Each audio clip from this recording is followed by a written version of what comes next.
สถานที่ที่ดูธรรมดากลับซ่อนความลับสุดโหดเอาไว้ฟาร์มหมูแห่งหนึ่งในแคนาดาไม่มีใครคิดเลยว่ามันจะเกี่ยวข้องกับการหายตัวไปของผู้หญิงหลายสิบคนทุกอย่างดูปกติจนกระทั่งความจริงบางอย่างเริ่มหลุดออกมา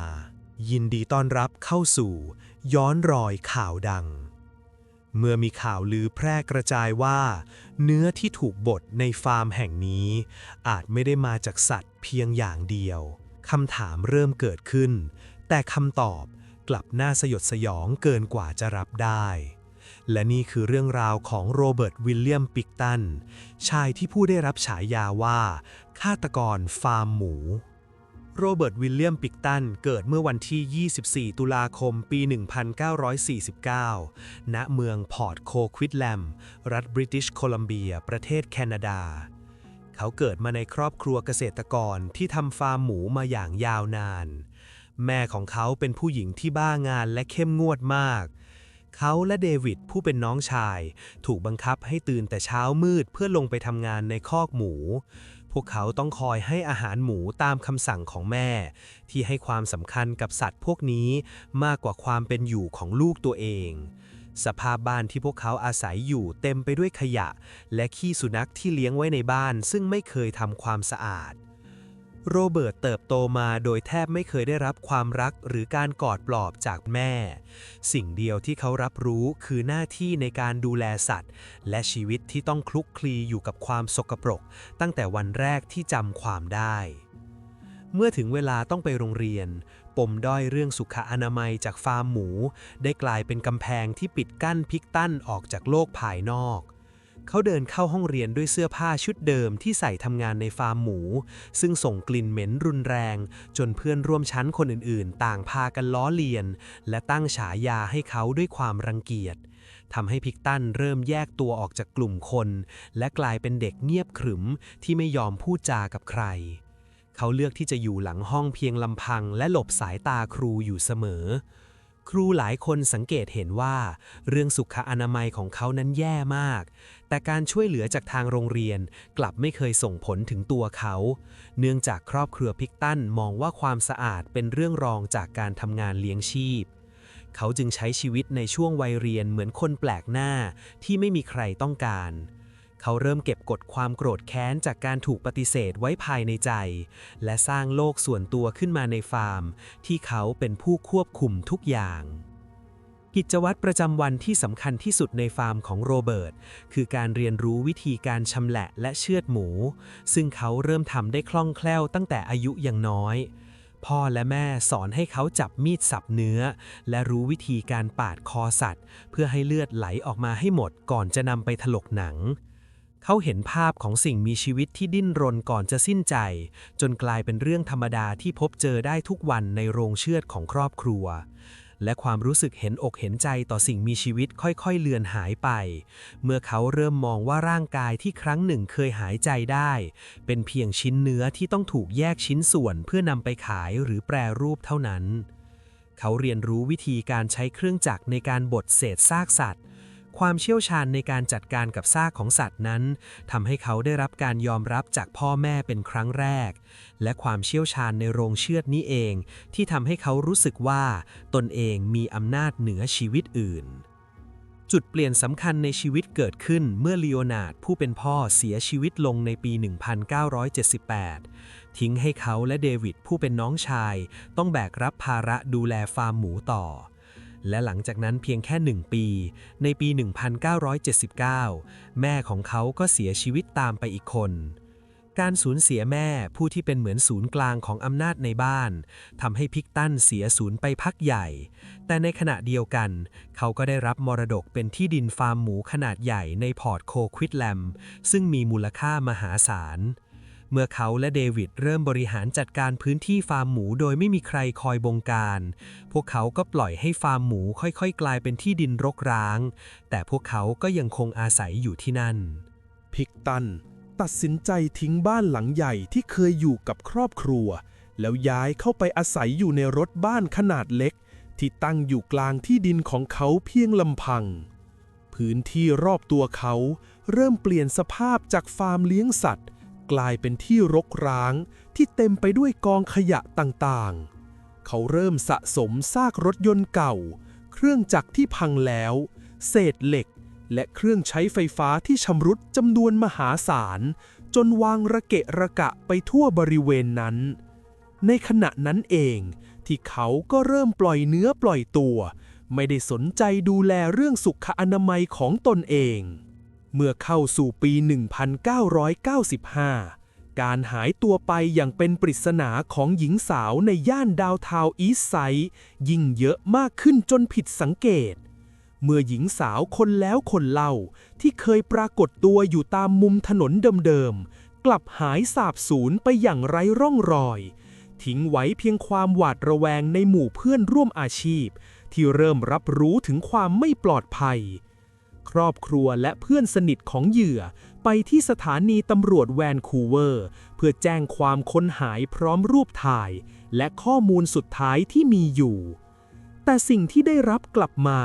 คือความเฉยเมยจากเจ้าหน้าที่ตำรวจที่มองว่าผู้หญิงเหล่านี้เป็นเพียงกลุ่มคนเร่ร่อนและมักจะย้ายที่อยู่ไปเรื่อยๆเพื่อหลบหนีปัญหาชีวิตหรือเจ้าหนี้ตำรวจสันนิษฐานเอาเองอย่างง่ายๆโดยไม่มีการสืบสวนว่าพวกเธอคงจะหนีไปอยู่เมืองอื่นหรือเสียชีวิตจากการเสพยาเกินขนาดไปในตรอกซอกซอยใดสักแห่งโดยที่ยังหาศพไม่พบรายงานแจ้งความทำได้แค่เพียงเท่านั้นโดยไม่มีการออกสืบสวนหาความเชื่อมโยงใดๆความเมินเฉยของเจ้าหน้าที่กลายเป็นใบเบิกทางให้ฆาตกรยังคงมีอิสระในการออกล่าเหยื่อรายต่อไปกลางเมืองใหญ่โดยไม่เกรงกลัวต่อกฎหมายในช่วงปี 1996 พิกตันและเดวิดน้องชายของเขาได้ร่วมกันจดทะเบียนสมาคมการกุศลบังหน้าในชื่อ Piggy's Palace Good Time Society โดยอ้างในเอกสารว่าทำเพื่อระดมทุนช่วยเหลือคนยากไร้และจัดกิจกรรมทางสังคมแต่ความจริงแล้วพวกเขาดัดแปลงโรงนาในฟาร์มให้กลายเป็นผับเถื่อนขนาดใหญ่ที่มีสิ่งอำนวยความสะดวกครบครันภายในอาคารหลังนั้นมีทั้งบาร์เหล้าเวทีเต้นรำและระบบเครื่องเสียงที่จัดเต็ม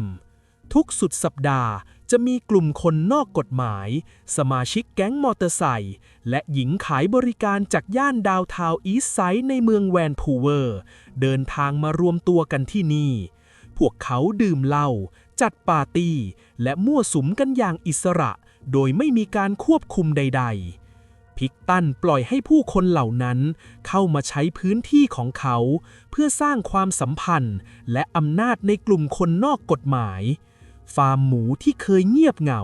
จึงกลายเป็นศูนย์รวมของกิจกรรมที่ผิดกฎหมายเสียงดนตรีที่ดังกระหึ่มและขบวนรถที่ขับเข้าออกฟาร์มในยามวิกาลเริ่มสร้างความเดือดร้อนให้กับเพื่อนบ้านที่อยู่บริเวณรอบๆจนนำไปสู่การร้องเรียนต่อเทศบาลเมืองพอร์ตโคกวิทแลมหลายต่อหลายครั้งและเจ้าหน้าที่จึงพยายามเข้าตรวจสอบพื้นที่เพื่อตรวจวัดระดับเสียงและตรวจสอบใบอนุญาตแต่พิกตันมักจะแสดงท่าทีแข็งกร้าวและจะปฏิเสธไม่ให้ความร่วมมืออยู่เสมอเขาอ้างว่าพื้นที่ของเขาเป็นฟาร์มส่วนบุคคลและไม่มีกิจกรรมที่ผิดระเบียบตามที่ถูกกล่าวหาภายในอาณาจักรแห่งนี้พวกเขาสองพี่น้องจะแบ่งหน้าที่กันอย่างชัดเจนโดยเดวิดจะรับหน้าที่ดูแลเรื่องการเงินการติดต่อประสานงานกับคนภายนอกและเป็นคนกลางในการจัดการเรื่องปาร์ตี้ที่จัดขึ้นส่วนพิกตันกลับเลือกที่จะหมกมุ่นอยู่กับการทำงานในโรงเชือดและดูแลฟาร์มหมูเพียงลำพังเขาใช้เวลาเกือบทั้งวันอยู่กับการชำแหละเนื้อและจัดการสิ่งปฏิกูลในฟาร์มซึ่งเป็นงานหนักที่ไม่มีใครอยากเข้ามายุ่งเกี่ยวความสัมพันธ์ของทั้งคู่แน่นแฟ้นจนคนนอกยากจะแทรกแซงและไม่มีใครกล้าเข้ามาวุ่นวายในพื้นที่ชั้นในพิกตันสร้างทางเดินและจุดที่ลับตาต่างๆระหว่างกองขยะและโรงเรือนที่เขารู้จักเส้นทางเพียงคนเดียวเขาเริ่มรู้สึกปลอดภัยและมีอำนาจสูงสุดเมื่ออยู่ในเขตแดนของตัวเองโดยที่คนทั่วไปมองว่าเป็นเพียงกองขยะที่น่ารังเกียจ พ พื้นที่รกร้างแห่งนี้กลายเป็นโลกปิดตายที่กฎหมายเข้าไม่ถึงและเป็นสถานที่ที่พิกตันเริ่มสะสมความลับที่ดำมืดลงไปเรื่อยๆพิกตันเริ่มใช้เวลาในช่วงค่ำคืนขับรถกระบะคันเก่ามุ่งหน้าไปยังย่านดาวน์ทาวน์อีสต์ไซด์ในเมืองแวนคูเวอร์ซึ่งเป็นจุดศูนย์รวมของแหล่งความเสื่อมโทรมและแหล่งยาเสพติดเขามาที่นี่เพื่อมาคัดเลือกเหยื่อเพราะมันคือที่ที่สังคมไม่ให้ความสนใจรถกระบะของเขาจะขับไปตามถนนเฮสติงส์ซึ่งเป็นแหล่งรวมตัวของผู้หญิงขายบริการที่ยืนอยู่ตามตึกเก่าๆพิกตันเฝ้าสังเกตการอยู่ในรถและเขาจะเลือกเป้าหมายที่เป็นหญิงสาวที่มีอาการเมายาจนแทบประคองสติไม่ได้หรือดูสิ้นหวังที่สุดเพราะคนเหล่านี้ควบคุมได้ง่ายและมักจะไม่มีใครแจ้งความตามหาเมื่อหายไปจากพื้นที่กลยุทธ์ที่พิกตันใช้ในการเข้าหาเหยื่อนั้นถูกขัดเกลาจนดูแนบเนียนและน่าเชื่อถืออย่างยิ่งผ่านบุคลิกของเขาที่ดูเหมือนชายวัยกลางคนผู้โดดเดี่ยวและซื่อบื้อเขาจะจอดรถเทียบข้างทางแล้วพูดคุยด้วยพร้อมกับหยิบยื่นข้อเสนอที่พวกเธอต้องปฏิเสธได้ยากนั่นคือเงินสดหรือยาเสพติดที่พวกเธอกำลังโหยหาแลกกับการยอมไปที่ฟาร์มกับเขาจะแสดงตัวว่าเป็นคนใจปั้มด้วยการควักกระเป๋าเงินเป็นปึกๆออกมาโชว์ให้เห็นเพื่อสร้างแรงจูงใจและอ้างว่าเขามีสถานที่จัดปาร์ตี้ส่วนตัวที่ชื่อว่า Piggy Palace ที่ตั้งอยู่ภายในฟาร์มหมูของเขาเมื่อเหยื่อยอมรับข้อเสนอเหยื่อหลายคนเดินขึ้นรถกระบะของเขาไปอย่างเต็มใจด้วยความหวังว่าจะได้เงินมาประทังชีวิตเขาก็จะรีบขับรถกลับไปยังฟาร์มหมูที่เงียบสงัดโดยที่ไม่มีใครในย่านนั้นสนใจจะจดจำใบหน้าของคนขับหรือป้ายทะเบียนรถคันนั้นเลยแม้แต่น้อยพิกตันเริ่มต้นกระบวนการสังหารด้วยการสร้างบรรยากาศเขาชักชวนให้เหยื่อเสพยาเสพติดชนิดรุนแรงจนพวกเธอเริ่มมีอาการเคลิ้มยาและหมดสติไปในที่สุดเมื่อเห็นว่าเหยื่ออยู่ในสภาวะที่ไร้ทางสู้แล้วเขาจะลากร่างที่ไม่มีแรงเหล่านั้นออกจากรถบ้านมุ่งหน้าไปยังโรงเรือนชำแหละหมูที่ตั้งอยู่โดดเดี่ยวท้ายฟาร์มเขาจะใช้สายลวดหนาทำเป็นห่วงรัดเข้าที่ลำคอของเหยื่อจากทางด้านหลังแล้วออกแรงดึงอย่างสุดกำลังจนเหยื่อขาดใจตายหรือในบางกรณีที่เหยื่อเริ่มรู้สึกตัวและขัดขืนเขาจะใช้ปืนพกขนาดเล็กจัดการเหยื่อทันทีเมื่อเหยื่อเสียชีวิตแล้วเขาก็จะจัดการขั้นตอนถัดไปการชำแหละร่างมนุษย์กลายเป็นงานที่พิกตันทำด้วยความชำนาญแบบเดียวกับการจัดการซากหมูที่เขาฝึกฝนมาตั้งแต่เด็กเขาใช้รอกโซ่ยกตัวเหยื่อขึ้นแขวนกับเพดานด้วยตะขอเหล็กขนาดใหญ่ที่เกี่ยวมัดเข้ากับข้อเท้าทั้งสองข้างจากนั้นเขาเริ่มใช้มีดแล่เนื้อและเลื่อยไฟฟ้าขนาดพกพาตัดแยกชิ้นส่วนร่างกายออกเป็นท่อนๆอย่างเป็นระบบเขาลงมือตัดศีรษะมือและเท้าออกก่อนเป็นอันดับแรกเพื่อป้องกันหากมีใครมาพบเห็นชิ้นส่วนกล้ามเนื้อและเนื้อเยื่อถูกเฉือนออกมาเป็นแผ่นขนาดใหญ่แล้วโยนเข้าไปในเครื่องบดเนื้ออุตสาหกรรมสำหรับส่วนกระดูกที่แข็งเกินกว่าเครื่องบดจะรับไหวพิกตันจะลากเครื่องย่อยกิ่งไม้ที่เขาใช้ในฟาร์มมาตั้งไว้ที่หน้าประตูโรงเรือนเขาหยิบกระดูกท่อนใหญ่และกะโหลกศีรษะโยนลงไปในเครื่องย่อยเพื่อกำจัดชิ้นส่วนเนื้อที่บดจนละเอียดซึ่งเป็นส่วนผสมระหว่างเนื้อหมูและเนื้อของเหยื่อเคราะห์ร้ายถูกพิกตันปักใส่ถังพลาสติกขนาดใหญ่หลายสิบถังเขาจะยกถังเหล่านี้ขึ้นหลังรถกระบะแล้วขับมุ่งหน้าไปยังโรงงานแปรรูปเนื้อสัตว์หรือที่เรียกกันว่าโรงงานเรนเดอริงเพื่อขายเนื้อเหล่านั้นเป็นวัตถุดิบเนื้อที่ปนเปื้อนถูกนำไปผสมรวมกับไขมันสัตว์อื่นๆจนกลายเป็นผลิตภัณฑ์แปรรูปที่ส่งออกสู่ตลาดในวงกว้างโดยที่ไม่มีใครสงสัยในที่มาของมันเลยนอกจากนี้เขายังนำเศษเนื้อส่วนเกินและอวัยวะภายในบางส่วนที่เหลือจากการชำแหละไปทำเป็นอาหารให้หมูหลายร้อยตัวในฟาร์มของเขาเพื่อกำจัดหลักฐานให้หมดพิกตันมักจะแบ่งเนื้อหมูที่เขาชำแหละเองไปแจกจ่ายให้กับเพื่อนบ้านและใช้ปรุงอาหารเลี้ยงคนในงานปาร์ตี้ที่พิกกี้พาเลสซึ่งไม่มีแขกคนไหนล่วงรู้เลยว่ารสชาติของเนื้อที่พวกเขาได้รับประทานนั้นมีความลับอันสยดสยองและเศษซากของมนุษย์ผสมอย่างแยกไม่ออกถึงแม้จะพยายามทำลายหลักฐานไปจำนวนมากแต่พิกตันยังคงเลือกเก็บชิ้นส่วนบางอย่างที่เขาพึงพอใจเอาไว้ในช่องแช่แข็งขนาดใหญ่ที่ตั้งอยู่ส่วนลึกของโรงเรือน เขาบรรจุศีรษะที่ถูกตัดขาดและชิ้นส่วนมือของเหยื่อบางรายลงในถังพลาสติกปิดฝามิดชิดแล้ววางซ่อนไว้ใต้กองซากหมูแช่แข็งที่เตรียมไว้ส่งขายภายในรถบ้านที่รกรุงรังพิกตันจัดเก็บสิ่งของส่วนตัวของเหยื่อเอาไว้เป็นที่ระลึกทั้งรองเท้าส้นสูงกระเป๋าถือและบัตรประจำตัวประชาชนที่เขาหยิบมาจากร่างของผู้ตายความโสโครกของฟาร์มที่มีทั้งมูลสัตว์ที่ทับถมกันและเศษพืชเน่าเสียกระจัดกระจายอยู่ทุกหนทุกแห่งกลายเป็นเกราะกำบังที่ช่วยอำพรางกลิ่นเน่าเหม็นของศพไม่ให้ลอยออกไปรบกวนภายนอกพิกตันอาศัยอยู่ท่ามกลางหลักฐานแห่งความตายเหล่านี้อย่างใจเย็นมานานหลายปีโดยใช้ความเน่าเฟะของสถานที่แห่งนี้ปกป้องตัวเองจากการถูกตรวจสอบโดยเจ้าหน้าที่ตำรวจในช่วงค่ำของวันที่ 23 มีนาคม ปี 1997 พิกตันขับรถคู่ใจเข้าไปในย่านดาวน์ทาวน์อีสต์ไซด์เหมือนทุกครั้งเขาจอดรถเทียบข้างทางเพื่อรับเวนดี้ลินไอสเตนเตอร์หญิงขายบริการวัย 28 ปีขึ้นรถมาด้วยกันพิกตันเสนอเงินให้เธอเพื่อแลกกับการไปทำกิจกรรมที่ฟาร์มหมูในพอร์ตโคควิดแลมเมื่อรถเข้ามาถึงเขตฟาร์มแล้วเขาจะพาเธอเดินเข้าไปภายในรถบ้านที่จอดอยู่ท่ามกลางกองขยะและเศษเหล็กของเขาพิกตันเริ่มแสดงท่าทีแปลกไปจากเดิมขณะที่พวกเขาอยู่ภายในรถบ้านเขาอาศัยจังหวะที่เวนดี้เผลอหลังจากนั้นเขาจะหยิบกุญแจมือออกมาจากกระเป๋าแล้วล็อกเข้าที่ข้อมือข้างหนึ่งของเธออย่างรวดเร็วเวนดี้สะดุ้งสุดตัวและพยายามดึงมือกลับแต่ไม่เป็นผลเธอเริ่มรับรู้ถึงอันตรายที่กำลังคืบคลานเข้ามาจึงตัดสินใจสู้สุดกำลังเพื่อเอาชีวิตรอดจากการถูกพันธนาการความโกลาหลก็เกิดขึ้นทันทีเมื่อพิกตันควักมีดพกออกมาแล้วพุ่งเข้าใส่เวนดี้อย่างบ้าคลั่งเขาใช้มีดแทงเข้าที่ลำตัวและหน้าอกของเธอหลายครั้งจนเวนดี้กรีดร้องด้วยความเจ็บปวดแต่ยังไม่ยอมแพ้เธอใช้แขนข้างที่ว่างปัดป้องคมมีดจนถูกฟันเป็นแผลเวอะหวะเวนดี้เหลือบไปเห็นมีดทำครัวที่วางอยู่ไม่ไกลจึงรีบคว้ามาถือไว้ในมือเธอใช้แรงเฮือกสุดท้ายแทงสวนกลับไปที่พิกตันอย่างแรงพิกตันชะงักไปชั่วครู่โดยความตกใจและเจ็บปวดจากการถูกโจมตีคืนทั้งคู่ล้มฟุบลงบนพื้นรถบ้านหลังจากนั้นพิกตันพยายามพยุงตัวขึ้นขณะที่เวนดี้พยายามตะเกียกตะกายหาทางออกจากนรกบนดินแห่งนี้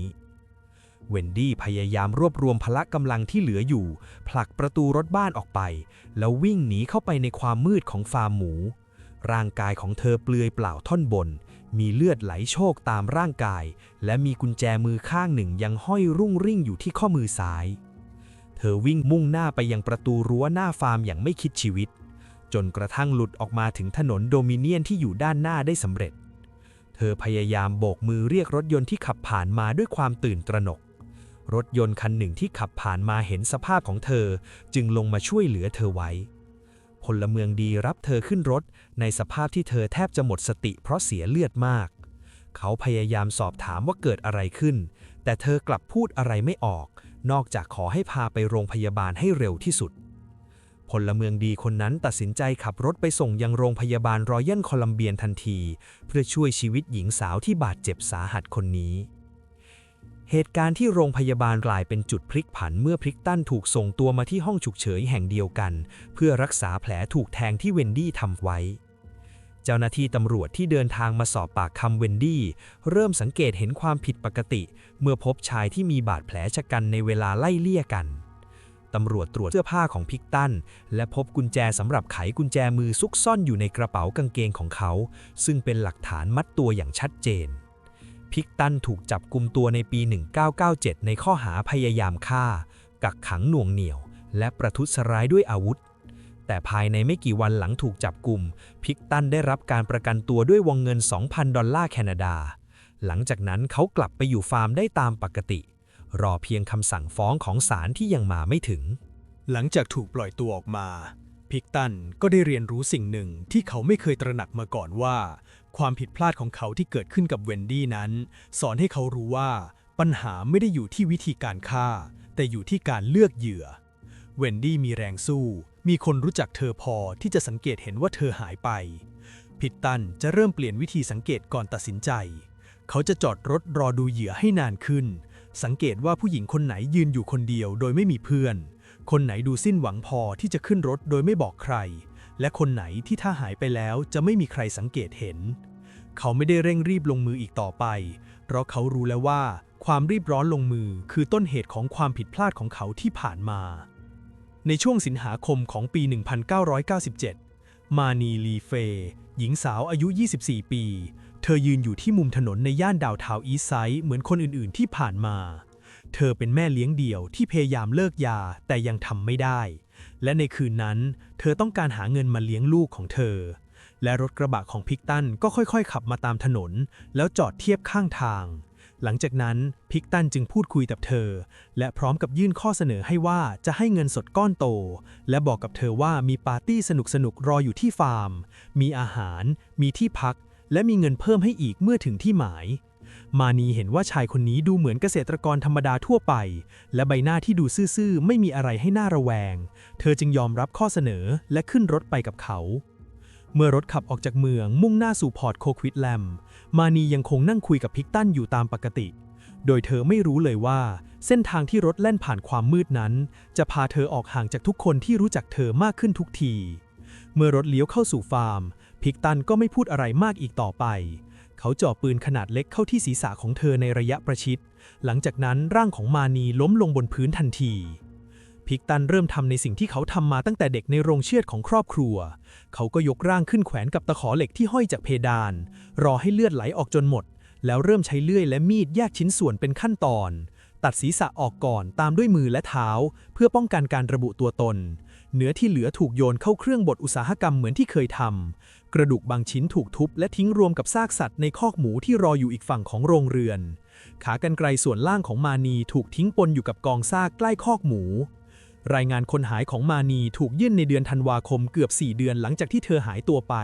แต่คดีก็ไม่มีความคืบหน้าใดๆอีกเลยในเดือนมกราคมปี 1998 อัยการตัดสินใจสั่งไม่ฟ้องคดีของพิกตันในทุกข้อหาที่เกี่ยวข้องกับเหตุการณ์ทำร้ายเวนดี้ทั้งข้อหาพยายามฆ่ากักขังหน่วงเหนี่ยวและทำร้ายร่างกายโดยเจตนาแม้พยานหลักฐานจากที่เกิดเหตุจะมีความรุนแรงชัดเจนแต่อัยการกลับให้เหตุผลว่าเวนดี้เป็นพยานที่ขาดความน่าเชื่อถืออย่างมากเนื่องจากเธอติดยาเสพติดประเภทเฮโรอีนอย่างหนักเจ้าหน้าที่อ้างว่าคำให้การของเธอในขั้นตอนการสอบสวนมีความสับสนและคำให้การไม่ตรงกับรายละเอียดในบางจุด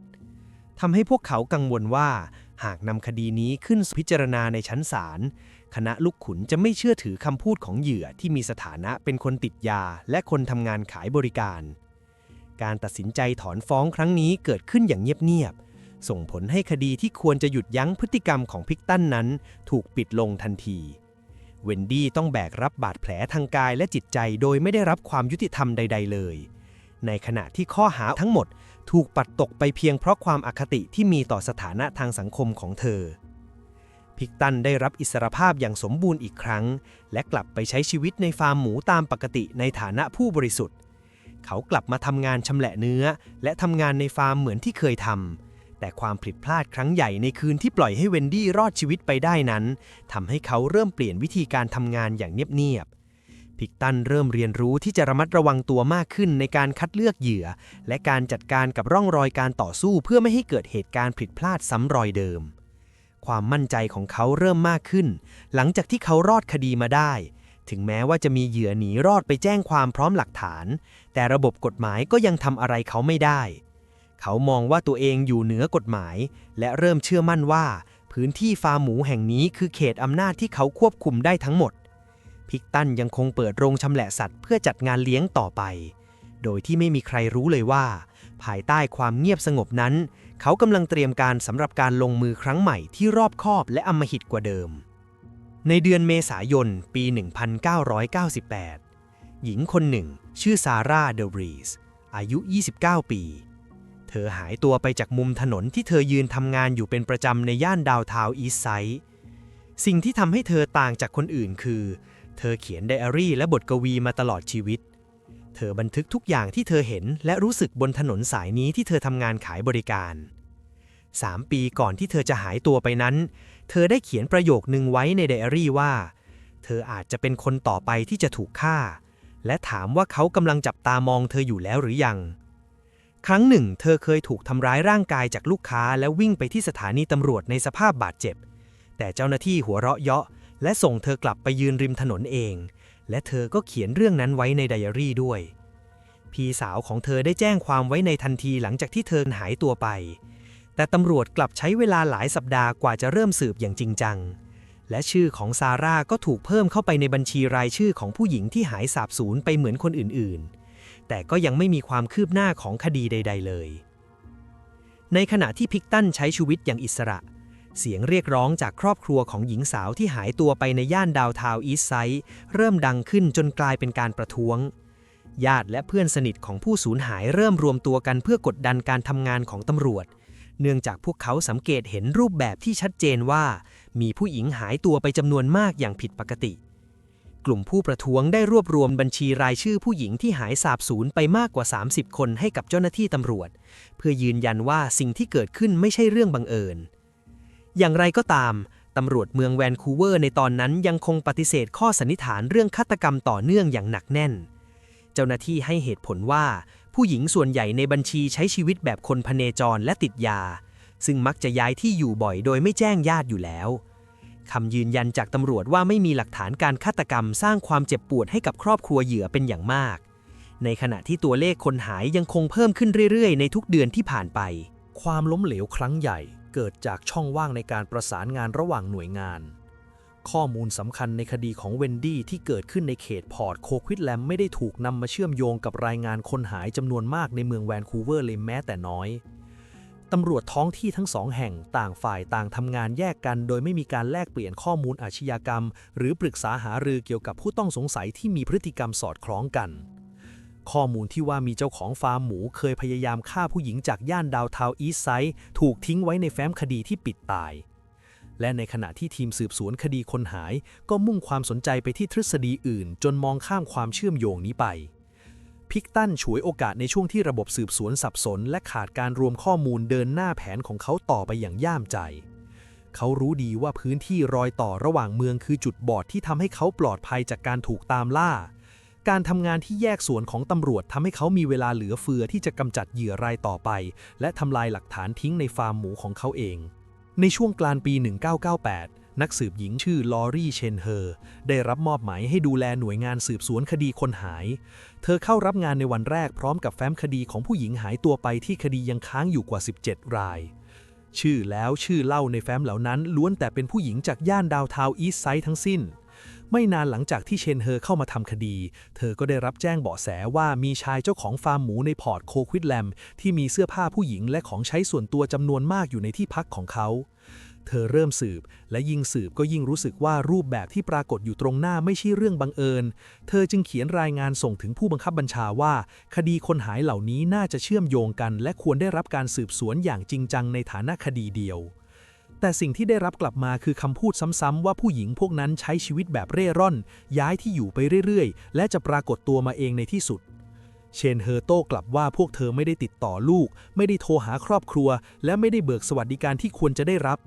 แต่เสียงของเธอกลับถูกมองว่าเป็นแค่คนที่จริงจังมากจนเกินไปเธอสู้คนเดียวในระบบที่ไม่เห็นด้วยนานกว่า2 ปีจนหมดแรงและขอย้ายออกจากหน่วยงานในปลายปี 2000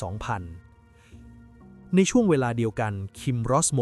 นักวิเคราะห์ภูมิศาสตร์อาชญากรรมของตำรวจแวนคูเวอร์ได้นำตัวเลขการหายตัวไปของผู้หญิงในย่านดาวน์ทาวน์อีสต์ไซด์มาวิเคราะห์อย่างละเอียดผลที่ได้ชัดเจนมากว่าจำนวนที่ตัวเลขพุ่งสูงขึ้นในช่วงหลายปีที่ผ่านมานั้นไม่ใช่สถิติปกติแต่เป็นรูปแบบที่บ่งชี้ว่ามีฆาตกรต่อเนื่องที่กำลังลงมือซ้ำๆอยู่ในพื้นที่จริงรอสโมร่วมกับเชนเฮอร์เตรียมออกแถลงการเตือนสาธารณชนเป็นครั้งแรกในประวัติศาสตร์ของตำรวจแวนคูเวอร์แต่เพียง2 สัปดาห์ก่อนจะเผยแพร่ข้อมูลหัวหน้าสถานีที่กำกับดูแลงานของพวกเขาก็สั่งหยุดทุกอย่างและยุบกลุ่มทำงานนั้นทิ้งทันทีเหตุผลไม่ได้ถูกบันทึกไว้อย่างเป็นทางการแต่ผลที่ตามมาคือรอสโมถูกแยกออกจากทีมและถูกกดดันจนต้องออกจากตำรวจแวนคูเวอร์ในที่สุดขณะที่คำเตือนที่เขาและเชนเฮอร์พยายามส่งออกไปนั้นก็ยังคงเงียบรอสโมไม่ได้หายไปจากวงการแต่เขานำวิธีวิเคราะห์ที่องค์กรเดิมปฏิเสธไปพัฒนาต่อจนกลายเป็นศาสตร์ที่ตำรวจทั่วโลกนำไปใช้สืบคดีฆาตกรต่อเนื่องและชื่อของเขากลายเป็นที่รู้จักในระดับสากลในฐานะผู้บุกเบิกการวิเคราะห์ภูมิศาสตร์อาชญากรรมในช่วงปี 1998 ถึงปี 1999 มีคนอย่างน้อย4 รายที่รู้ว่ามีบางอย่างผิดปกติในฟาร์มของพิกตันคนแรกคือบิล ฮิสคอกส์อดีตคนงานที่เคยทำงานในฟาร์มมาหลายปีบิลไม่ได้เห็นเองโดยตรงแต่ได้ยินมาจากลิซ่า ยิลส์เพื่อนสนิทคนหนึ่งของพิกตันเธอบอกบิลว่าเธอเคยเห็นกระเป๋าถือของผู้หญิงหลายใบบัตรประชาชนเครื่องประดับและเสื้อผ้าที่มีคราบเลือดถูกเก็บซ่อนอยู่ภายในรถบ้านของพิกตันเหมือนของที่เขาเก็บสะสมไว้เป็นที่ระลึกบิลยังบอกตำรวจอีกว่าพิกตันเคยพูดกับคนใกล้ชิดว่าการกำจัดศพนั้นง่ายมากแค่เอาใส่เครื่องบดแล้วโยนให้หมูกินบิลตัดสินใจโทรแจ้งตำรวจเพราะรู้สึกว่าสิ่งที่ได้ยินมานั้นหนักเกินกว่าจะเก็บเงียบเอาไว้คนเดียวตำรวจรับเรื่องจากบิลและตามไปสอบปากคำลิซ่า ยิลส์โดยตรงแต่ผลที่ได้กลับมาคือลิซ่าปฏิเสธทุกอย่างอย่างสิ้นเชิงเธอบอกว่าพิกตันเป็นคนดีไม่เคยทำร้ายใครและไม่รู้เรื่องอะไรที่บิลพูดถึงเลยนายตำรวจที่ไปสอบปากคำบันทึกไว้ในรายงานว่าการสัมภาษณ์ครั้งนั้นไม่ได้ผลและไม่มีการนัดสอบปากคำครั้งที่2มีคนเตือนตำรวจด้วยว่าลิซ่าเกลียดตำรวจและอาจจะไปบอกพิกตันว่าถูกสอบถามเรื่องอะไรบ้างเดือนมีนาคมปี 1999 มีผู้หญิงคนหนึ่งชื่อลิน เอลลิงเซนย้ายเข้ามาอาศัยอยู่ในฟาร์มของพิกตันเธอเป็นคนที่พิกตันรู้จักมักคุ้นและยอมให้พักอยู่ในรถบ้านคันเก่าที่จอดทิ้งไว้ในฟาร์มเพื่อแลกกับการช่วยทำงานเบ็ดเตล็ดตามที่สั่งลินใช้ชีวิตอยู่กับยาเสพติดมานานหลายปีแล้วและฟาร์มของโรเบิร์ตคือที่พักพิงเดียวที่เธอพอจะหาได้ในตอนนั้นเธอกับแฟนหนุ่มของเธออาศัยอยู่ในฟาร์มนานหลายเดือนแฟนของเธอยังเคยเล่าว่าเคยเห็นขาของผู้หญิงอยู่ในตู้แช่แข็งของพิกตันแต่ลินยังไม่ได้ปักใจเชื่อจนกระทั่งในคืนหนึ่งพิกตันขับรถพาผู้หญิงกลับมาจากย่านดาวน์ทาวน์อีสต์ไซด์เหมือนที่เขาทำมาหลายครั้งลินอยู่ในรถบ้านของตัวเองและไม่ได้สนใจว่าพิกตันพาใครเข้ามากลางดึกเธอสะดุ้งตื่นด้วยแสงสว่างที่ออกมาจากโรงเชือดหมูที่ตั้งอยู่ฝั่งตรงข้ามปกติแล้วโรงเชือดจะมืดและเงียบในเวลาดึกขนาดนั้น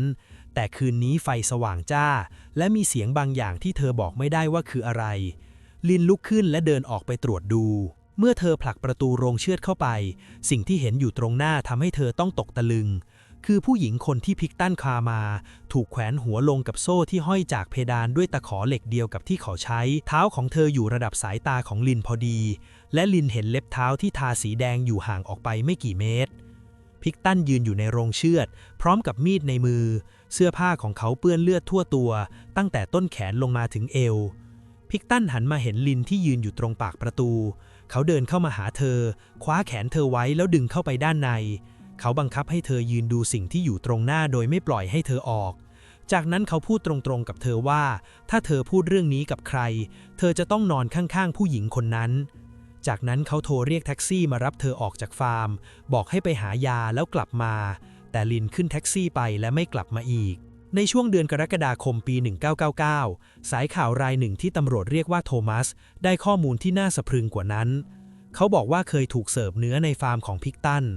เนื้อที่ได้รับมีสีอ่อนและเนื้อสัมผัสแปลกกว่าเนื้อหมูทั่วไปและเขาเชื่อว่ามันไม่ใช่เนื้อสัตว์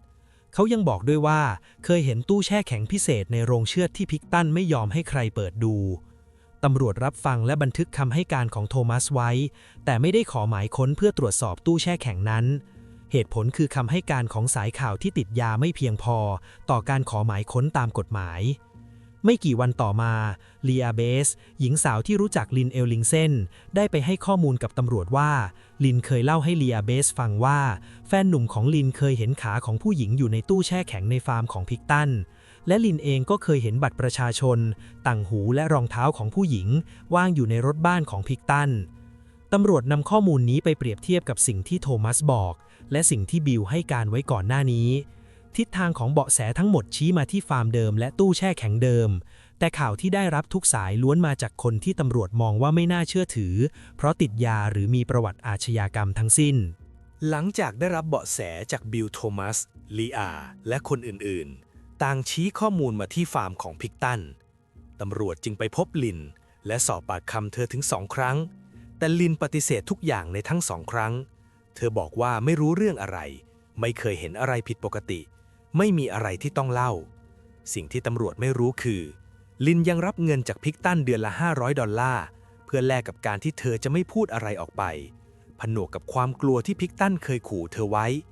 ตำรวจบันทึกคำให้การของเธอและไม่มีความคืบหน้าทางคดีใดๆอีกไม่มีใครตั้งคำถามว่าทำไมสายข่าวถึง4 รายถึงพูดถึงชื่อเดียวกันสำหรับเจ้าหน้าที่แล้วลินเป็นแค่ผู้หญิงติดยาที่บอกว่าไม่รู้เรื่องและคำตอบนั้นก็เพียงพอสำหรับการปิดแฟ้มคดีหลังจากที่ลินหนีออกจากฟาร์มไปพิกตันยังไม่ได้ปล่อยเรื่องของเธอผ่านไปเขาพูดถึงลินกับสกอตชับคนงานที่เขาไว้ใจและทำงานในฟาร์มมานานหลายปีเขาบอกว่าลินกำลังทำให้เขาเสียเงินและบทสนทนานั้นค่อยๆพูดถึงเรื่องวิธีกำจัดคนพิกตันอธิบายให้ฉับฟังว่าวิธีที่ดีที่สุดในการจัดการกับคนติดยาคือการเอาน้ำยาล้างกระจกใส่กระบอกฉีดยาแล้วฉีดเข้าเส้นเลือดเพราะคนติดยามีรอยเข็มอยู่แล้วตามร่างกายตำรวจจะคิดว่าเป็นการเสพยาเกินขนาดและไม่ชันสูตรศพและลินยังคงมีชีวิตอยู่ต่อไปโดยไม่รู้ว่าเชื่อของเธอเคยอยู่ในความคิดของพิกตันในฐานะปัญหาที่ต้องกำจัดทิ้งความกดดันจากสังคมและความล้มเหลวในการตามหาผู้สูญหายที่มียอดสะสมกว่า60 คนนั้นทำให้ทางการแคนาดาตัดสินใจก่อตั้งทีมสืบสวนร่วมเฉพาะกิจในชื่อโปรเจกต์ Even Handed ในเดือนมกราคมปี 2001 โปรเจกต์นี้คือการรวมพลังกันระหว่างตำรวจม้าหลวงแคนาดาและตำรวจเมืองแวนคูเวอร์โดยดอนอดัมนายตำรวจม้าหลวงแคนาดารับตำแหน่งเป็นผู้นำทีม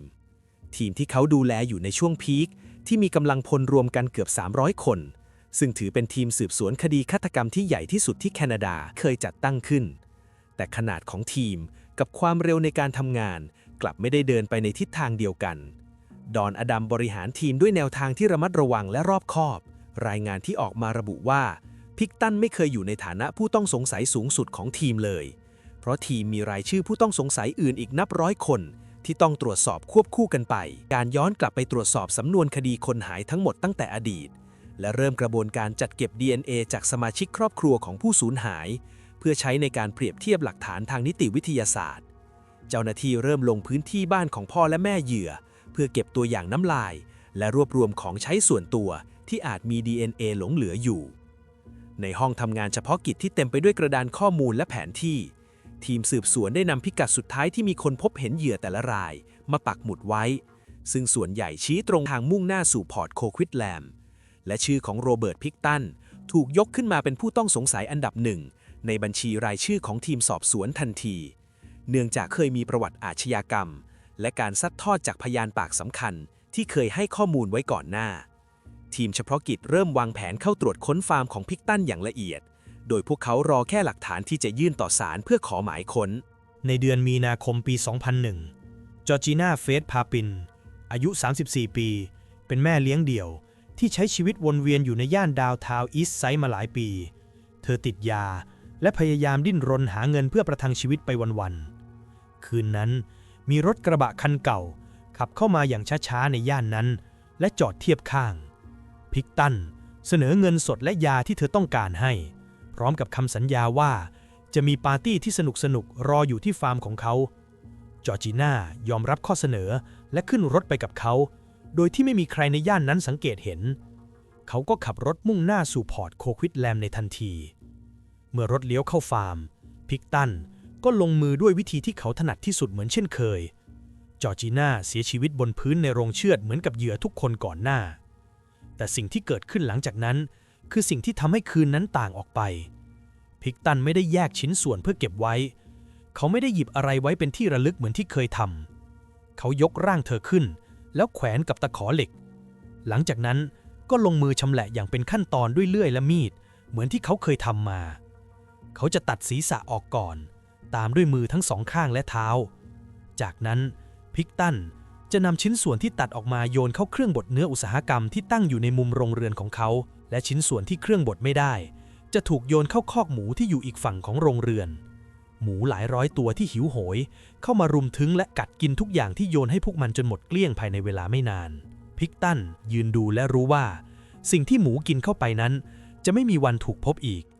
กระดูกที่แข็งเกินกว่าที่หมูจะกินได้ถูกทิ้งกระจายอยู่ในคอกปนกับมูลสัตว์ที่ส่งกลิ่นเหม็นอบอวลในช่วงสิงหาคมปี 2001 เซรีนา อาบอตสเวย์หญิงสาววัย 29 ปีที่ใช้ชีวิตอยู่ในย่านดาวน์ทาวน์อีสต์ไซด์เธอมีปัญหาเรื่องเงินที่จะต้องใช้ชำระค่าห้องที่ยังค้างชำระอยู่ เธอเดินออกมาทำงานที่หัวมุมถนนแห่งนี้และเธอบอกกับเพื่อนสนิทว่าคืนนี้เธอจำเป็นต้องหาเงินให้ได้ก่อนจะกลับมาพักผ่อนไม่นานนักรถกระบะพิกตันก็ขับมาจอดเทียบข้างทางพิกตันยื่นข้อเสนอเหมือนครั้งก่อนๆที่เคยทำเซรีนา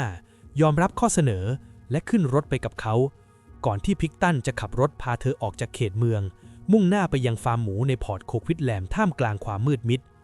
หลังจากนั้นเขาก็พาเธอเดินเข้าไปในโรงเชือดและลงมือฆ่าเธออย่างรวดเร็วโดยที่เธอไม่มีโอกาสได้ขัดขืนร่างของเซรีนา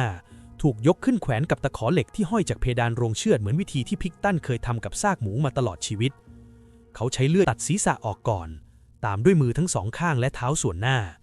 เนื้อที่เหลือถูกชำแหละและกำจัดทิ้งตามขั้นตอนเดิมแต่ชิ้นส่วนที่ตัดออกมาตอนแรกนั้นเขาไม่ได้ทิ้งเขาใช้เลื่อยผ่าศีรษะออกเป็น2 ซีกตามแนวตั้งอย่างช้าๆเหมือนที่เขาเห็นช่างชำแหละทำกับหัวสัตว์ในโรงงานแปรรูปเนื้อแล้ววางทั้ง2 ซีกลงในถังพลาสติกสีดำพร้อมกับมือและเท้าเขานำถัง2 ใบซ้อนกันแล้วแช่แข็งไว้ในตู้แช่ที่อยู่ในรถบ้านของเขาแล้ววางทับด้วยเนื้อหมูที่เตรียมส่งขายหลังจากที่เธอหายตัวไปได้ไม่นานเพื่อนของเธอยืนยันกับเจ้าหน้าที่ตำรวจว่าเซรีนาตั้งใจจะไปหาลูกค้าที่เป็นเจ้าของฟาร์มตามคำบอกเล่าในกลุ่มหญิงขายบริการข้อมูลนี้ส่งถึงตำรวจพอร์ตโคควิดแลมเพื่อระบุว่าเซรีนาอาจจะหายไปที่ฟาร์มของพิกตันเป็นที่สุดท้ายแต่ในเวลานั้น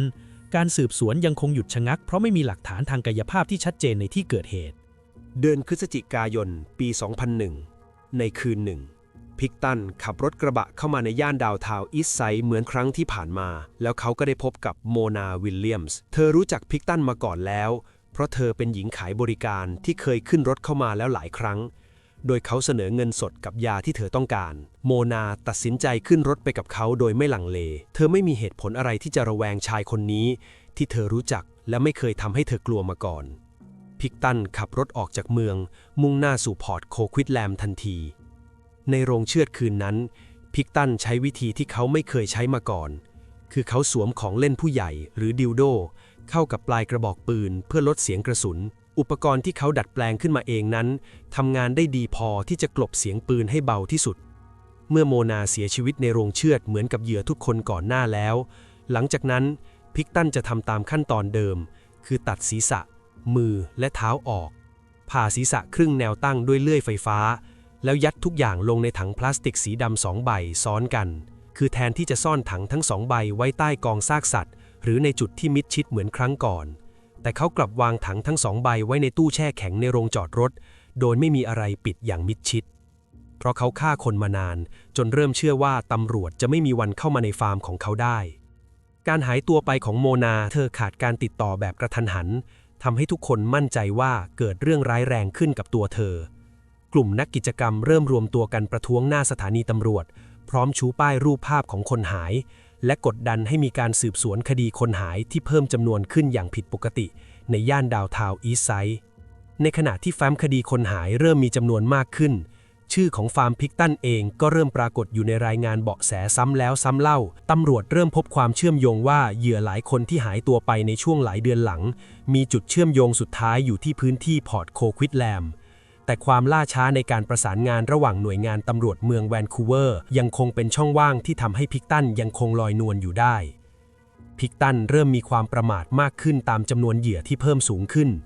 เขาไม่ระมัดระวังในการกำจัดสิ่งของส่วนตัวของหญิงสาวที่เขาพามาฆ่าทิ้งพนักงานในฟาร์มบางคนที่เข้ามาเริ่มงานในช่วงเช้ามืดเริ่มสังเกตเห็นสิ่งผิดปกติภายในโรงเชือดหมูซึ่งปกติควรจะมีแต่ซากสัตว์ที่ชำแหละแล้วแต่พวกเขากลับพบเสื้อผ้าผู้หญิงที่ฉีกขาดทิ้งไว้ในถังขยะและกองรองเท้าส้นสูงที่ถูกทิ้งไว้ในมุมมืดของอาคารวันหนึ่งมีพนักงานพบกระเป๋าถือของผู้หญิงที่สภาพยังดูใหม่ถูกทิ้งไว้ในกองขยะรวมกับเศษกระดูกหมูและเครื่องในสัตว์ที่รอการทำลายทิ้งพิกตันเริ่มทิ้งร่องรอยหลักฐานไว้ตามที่ต่างๆที่คนสังเกตเห็นได้ง่ายขึ้น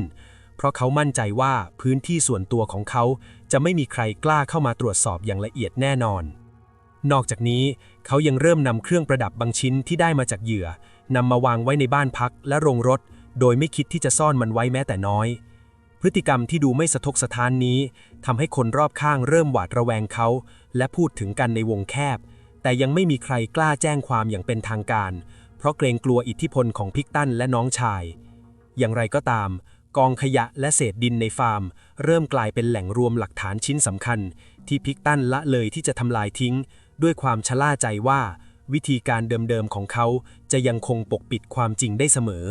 แม้ตำรวจจะเริ่มมั่นใจว่าพิกตันมีส่วนเกี่ยวข้องกับการหายตัวไปของหญิงสาวหลายรายแต่การจะบุกเข้าไปค้นฟาร์มขนาดใหญ่เพื่อหาศพนั้นไม่ใช่เรื่องง่ายเพราะยังขาดหลักฐานที่แน่นหนาพอที่จะขอหมายค้นคดีฆาตกรรมได้จนกระทั่งสายข่าวอีกแหล่งได้แจ้งข้อมูลสำคัญว่าพิกตันครอบครองอาวุธปืนหลายชนิดโดยไม่มีใบอนุญาตและเก็บซ่อนมันไว้ในที่พักข้อมูลเรื่องปืนเถื่อนนี้กลายเป็นช่องโหว่ทางกฎหมายที่ทีมสืบสวนนำมาใช้เป็นเหตุผลหลักในการยื่นขอหมายค้นต่อศาลทันทีเนื่องจากเป็นความผิดซึ่งหน้าที่มีความชัดเจนมากกว่าข้อสงสัยเรื่องการหายตัวไปของคนแผนการเข้าจู่โจมถูกวางไว้อย่างรัดกุมและเป็นความลับที่สุดเจ้าหน้าที่ต้องมั่นใจว่าพิกตันจะไม่ล่วงรู้แผนการนี้ก่อนล่วงหน้าเพราะหากเขารู้ตัวแม้เพียงนิดเดียวสิ่งของที่บิลเคยเห็นหรือหลักฐานอื่นๆอาจถูกโยนลงเครื่องบดเนื้อหรือฝังกลบลงใต้ดินโคลนจนหาไม่เจอก็เป็นได้ทีมปฏิบัติการพิเศษเริ่มรวมตัวและเตรียมอุปกรณ์เพื่อเตรียมความพร้อมสำหรับการบุกค้นที่กำลังจะเกิดขึ้นในอีกไม่กี่วันข้างหน้าในช่วงก่อนการบุกค้นเพียงไม่กี่วันตำรวจนอกเครื่องแบบได้วางกำลังเฝ้าสังเกตการบริเวณทางเข้าออกฟาร์มของพิกตันตลอด 24 ชั่วโมงเพื่อบันทึกกิจวัตรประจำวันของพิกตันพวกเขาใช้กล้องส่องทางไกลและอุปกรณ์บันทึกภาพซุ่มดูอยู่ในรถที่จอดห่างออกไปและเห็นว่าพิกตันยังคงใช้ชีวิตตามปกติเขาขับรถบรรทุกเข้าออกฟาร์มเพื่อไปเก็บเศษอาหารจากร้านอาหารในเมืองมาเลี้ยงหมูแต่สิ่งที่ทำให้เจ้าหน้าที่มั่นใจมากขึ้นคือการเห็นเขารับผู้หญิงจากย่านดาวน์ทาวน์อีสต์ไซด์ขึ้นรถและมุ่งหน้ามายังฟาร์มแห่งนี้ตรงกับรายงานเหตุการณ์ในอดีตที่ผ่านมาทุกประการการเฝ้าติดตามนี้ทำให้ตำรวจรู้ตำแหน่งของอาคารทุกหลังและจุดที่พิกตันมักจะใช้เวลาอยู่นานที่สุดจนกระทั่งในวันที่ 5 กุมภาพันธ์ ปี 2002 หมายคนที่ครอบคลุมทั้งเรื่องอาวุธปืนและสิ่งของต้องสงสัยก็ได้รับการลงนามอย่างเป็นทางการเจ้าหน้าที่ตัดสินใจว่าจะลงมือในช่วงเช้ามืดของวันถัดไปเพื่อไม่สร้างความตกใจและป้องกันไม่ให้เกิดการต่อสู้ขัดขืนโดยมีเป้าหมายคือการเข้าควบคุมตัวพิกตันและปิดล้อมพื้นที่ทั้งหมดไม่ให้มีใครเข้าออกได้อีกในช่วงเช้ามืดของวันที่ 6 กุมภาพันธ์ ปี 2002 ขบวนรถของเจ้าหน้าที่ตำรวจได้ขับรถเข้าสู่เขตฟาร์มหมูบนถนนโดมิเนียนในพอร์ตโคควิดแลมอย่างเงียบเชียบเจ้าหน้าที่กังวลเป็นพิเศษเรื่องการทำลายหลักฐานเนื่องจากสภาพของฟาร์มที่เต็มไปด้วยเศษซากเน่าเปื่อยและเครื่องจักรแปรรูปเนื้อสัตว์นั้นเอื้อต่อการกำจัดร่องรอยหลักฐานอาชญากรรมได้อย่างรวดเร็วในการค้นหาครั้งนี้ตำรวจไม่ได้มาเพียงลำพังแต่ได้ประสานงานกับผู้เชี่ยวชาญด้านโบราณคดีและมนุษยวิทยานิติเวชให้เตรียมพร้อมลงพื้นที่เพราะพวกเขาคาดการไว้แล้วว่าหากมีการฆาตกรรมเกิดขึ้นจริงหลักฐานสำคัญอาจไม่ได้อยู่แค่ในรูปของร่างที่สมบูรณ์แต่อาจถูกย่อยสลายหรือฝังปนอยู่กับซากสัตว์ของฟาร์มหมูแห่งนี้กำลังพลติดอาวุธบุกเข้าไปภายในพื้นที่พร้อมหมายค้นที่เนธันเวลส์นายตำรวจม้าหลวงแห่งแคนาดาประจำเขตโคควิดแลมเป็นคนขอไว้เพื่อตรวจยึดอาวุธปืนผิดกฎหมายตามเบาะแสที่ได้รับมาตำรวจส่วนหนึ่งพุ่งตรงไปที่รถบ้านของพิกตันพวกเขาพังประตูเข้าไปและพบพิกตันก่อนจะทำการควบคุมตัวเขาไว้ทันทีเจ้าหน้าที่เริ่มกระจายตัวค้นหาทั่วห้องที่เต็มไปด้วยกองขยะและสิ่งของระเกะระกะจนพบปืนผิดกฎหมายหลายกระบอกรวมทั้งปืนที่ถูกดัดแปลงอย่างผิดปกติโรเบิร์ตถูกใส่กุญแจมือทันทีและนำตัวออกจากรถบ้านในสภาพที่ดูงุนงงสับสนเขาถูกพาไปขึ้นรถตำรวจและในขณะที่เจ้าหน้าที่ชุดตรวจสอบเริ่มขยายพื้นที่การตรวจสอบจากห้องพักส่วนตัวไปยังส่วนอื่นๆของสิ่งปลูกสร้างรอบข้างขณะที่เจ้าหน้าที่ฝ่ายพิสูจน์หลักฐานกำลังเก็บกู้ปืนและกระสุนปืนในรถบ้านของเขาสายตาของเวลส์ก็เหลือบไปเห็นขวดยาประจำตัวที่วางอยู่ท่ามกลางสิ่งของกระจัดกระจายเมื่อหยิบขึ้นมาตรวจสอบกลับพบว่าชื่อบนฉลากยาไม่ใช่ชื่อของคนในครอบครัวพิกตันแต่เป็นชื่อของเซรีนาอาบอร์สเวย์หนึ่งในผู้หญิงที่หายตัวไปจากย่านดาวน์ทาวน์อีสต์ไซด์ในปีที่แล้วการพบหลักฐานชิ้นนี้เปลี่ยนสถานการณ์จากการตรวจสอบอาวุธปืนกลายเป็นจุดเริ่มต้นของคดีอาชญากรรมร้ายแรงในทันทีเพราะนี่คือหลักฐานชิ้นแรกที่พิสูจน์ได้อย่างเป็นรูปธรรมว่าผู้หญิงที่หายตัวไปเคยมาอยู่ที่ฟาร์มแห่งนี้จริงๆเวลส์จึงตัดสินใจสั่งหยุดการค้นหาแบบปกติและประกาศให้พื้นที่ฟาร์มทั้งหมดกลายเป็นสถานที่เกิดเหตุอาชญากรรมขนาดใหญ่เจ้าหน้าที่รีบรายงานไปยังหน่วยเหนือเพื่อขอกำลังเสริมและทีมผู้เชี่ยวชาญด้านนิติเวชศาสตร์เข้ามาสนับสนุนการตรวจสอบอย่างละเอียดในทุกตารางนิ้วของพื้นที่อันกว้างใหญ่นี้ความน่าสยดสยองเริ่มต้นขึ้นอย่างแท้จริงเมื่อเจ้าหน้าที่ชุดตรวจค้นเดินเข้าไปในอาคารโรงเรือนที่ใช้เป็นโรงฆ่าสัตว์และโรงชำแหละหมูพ วกเขาพบตู้แช่แข็งขนาดใหญ่ตั้งอยู่และตัดสินใจเปิดมันออกเพื่อตรวจสอบสิ่งของด้านในภายในตู้แช่นั้นมีถังพลาสติกสีดำวางอยู่2 ใบเมื่อเจ้าหน้าที่เปิดฝาถังออกก็ต้องตกตะลึงกับสิ่งที่พบอยู่ภายในเพราะมันไม่ใช่เนื้อหมูแต่เป็นชิ้นส่วนร่างกายของมนุษย์ที่ถูกแช่แข็งเอาไว้ประกอบด้วยกะโหลกศีรษะมนุษย์2 ชิ้นที่ถูกเลื่อยผ่าครึ่งตามแนวตั้งพร้อมกับชิ้นส่วนมือและเท้าที่ถูกตัดแยกออกถูกยัดอยู่ภายในกะโหลกที่ถูกผ่าครึ่งอย่างน่าสยดสยองหลักฐานเหล่านี้แสดงให้เห็นถึงวิธีการจัดการกับเหยื่อที่เลือดเย็นและมีความชำนาญในการชำแหละการค้นพบนี้เปลี่ยนสถานะของพิกตันจากผู้ต้องหาคดีอาวุธปืนกลายเป็นฆาตกรต่อเนื่องในทันทีเจ้าหน้าที่ต้องเร่งประสานงานนำชิ้นส่วนเหล่านั้นไปตรวจพิสูจน์อัตลักษณ์บุคคลเพื่อยืนยันว่ากะโหลกที่พบนั้นเป็นของเซรีนา อาบอตสเวย์และโมนา วิลสันตามที่ตั้งข้อสงสัยไว้หรือไม่ข่าวการบุกค้นและการพบชิ้นส่วนมนุษย์ในฟาร์มหมูแพร่กระจายออกไปอย่างรวดเร็วผ่านสำนักข่าวทั่วแคนาดาทำให้พื้นที่โดยรอบถูกปิดล้อมด้วยกองกำลังตำรวจจำนวนมหาศาลเจ้าหน้าที่สั่งห้ามทุกคนที่ไม่มีส่วนเกี่ยวข้องเข้าออกพื้นที่ฟาร์มอย่างเด็ดขาดรถบรรทุกและเครื่องจักรถูกส่งเข้ามาพร้อมกับทีมสืบสวนนิติวิทยาศาสตร์ที่สวมชุดป้องกันสีขาวเดินกันให้วุ่นทั่วบริเวณมีการตั้งเต็นท์ขนาดใหญ่คลุมจุดที่สงสัยว่าเป็นจุดฝังศพหรือจุดชำแหละถนนที่มุ่งหน้าเข้าสู่ฟาร์มถูกปิดกั้นโดยรถนักข่าวและประชาชนจำนวนมากมายยืนเฝ้าดูสถานการณ์ด้วยความตกใจขณะที่พิกตันและเดวิดน้องชายถูกควบคุมตัวอยู่ที่สถานีตำรวจรอการแจ้งข้อหาจากสิ่งที่ถูกพบในฟาร์มของพวกเขาวันที่ 7 กุมภาพันธ์ ปี 2002 โรเบิร์ต พิกตันถูกตั้งข้อหาครอบครองอาวุธปืนผิดกฎหมาย 3 คดีส่วนเดวิดถูกปล่อยตัวโดยไม่มีการตั้งข้อหาทั้งคู่ได้รับอิสรภาพชั่วคราวในขณะที่การขุดค้นฟาร์มยังดำเนินต่อไปตำรวจวางกำลังติดตามโรเบิร์ตอย่างใกล้ชิดตลอดเวลาเพื่อป้องกันไม่ให้เขาหลบหนีหรือทำลายหลักฐานที่อาจยังหลงเหลืออยู่ที่อื่นการปล่อยตัวครั้งนี้ถูกตั้งคำถามในภายหลังว่าเหตุใดตำรวจจึงไม่กักตัวเขาไว้ทันทีแต่ตำรวจชี้แจงว่าต้องการเวลาเพื่อรวบรวมหลักฐานทางนิติวิทยาศาสตร์ให้แน่นหนาพอสำหรับการตั้งข้อหาฆาตกรรม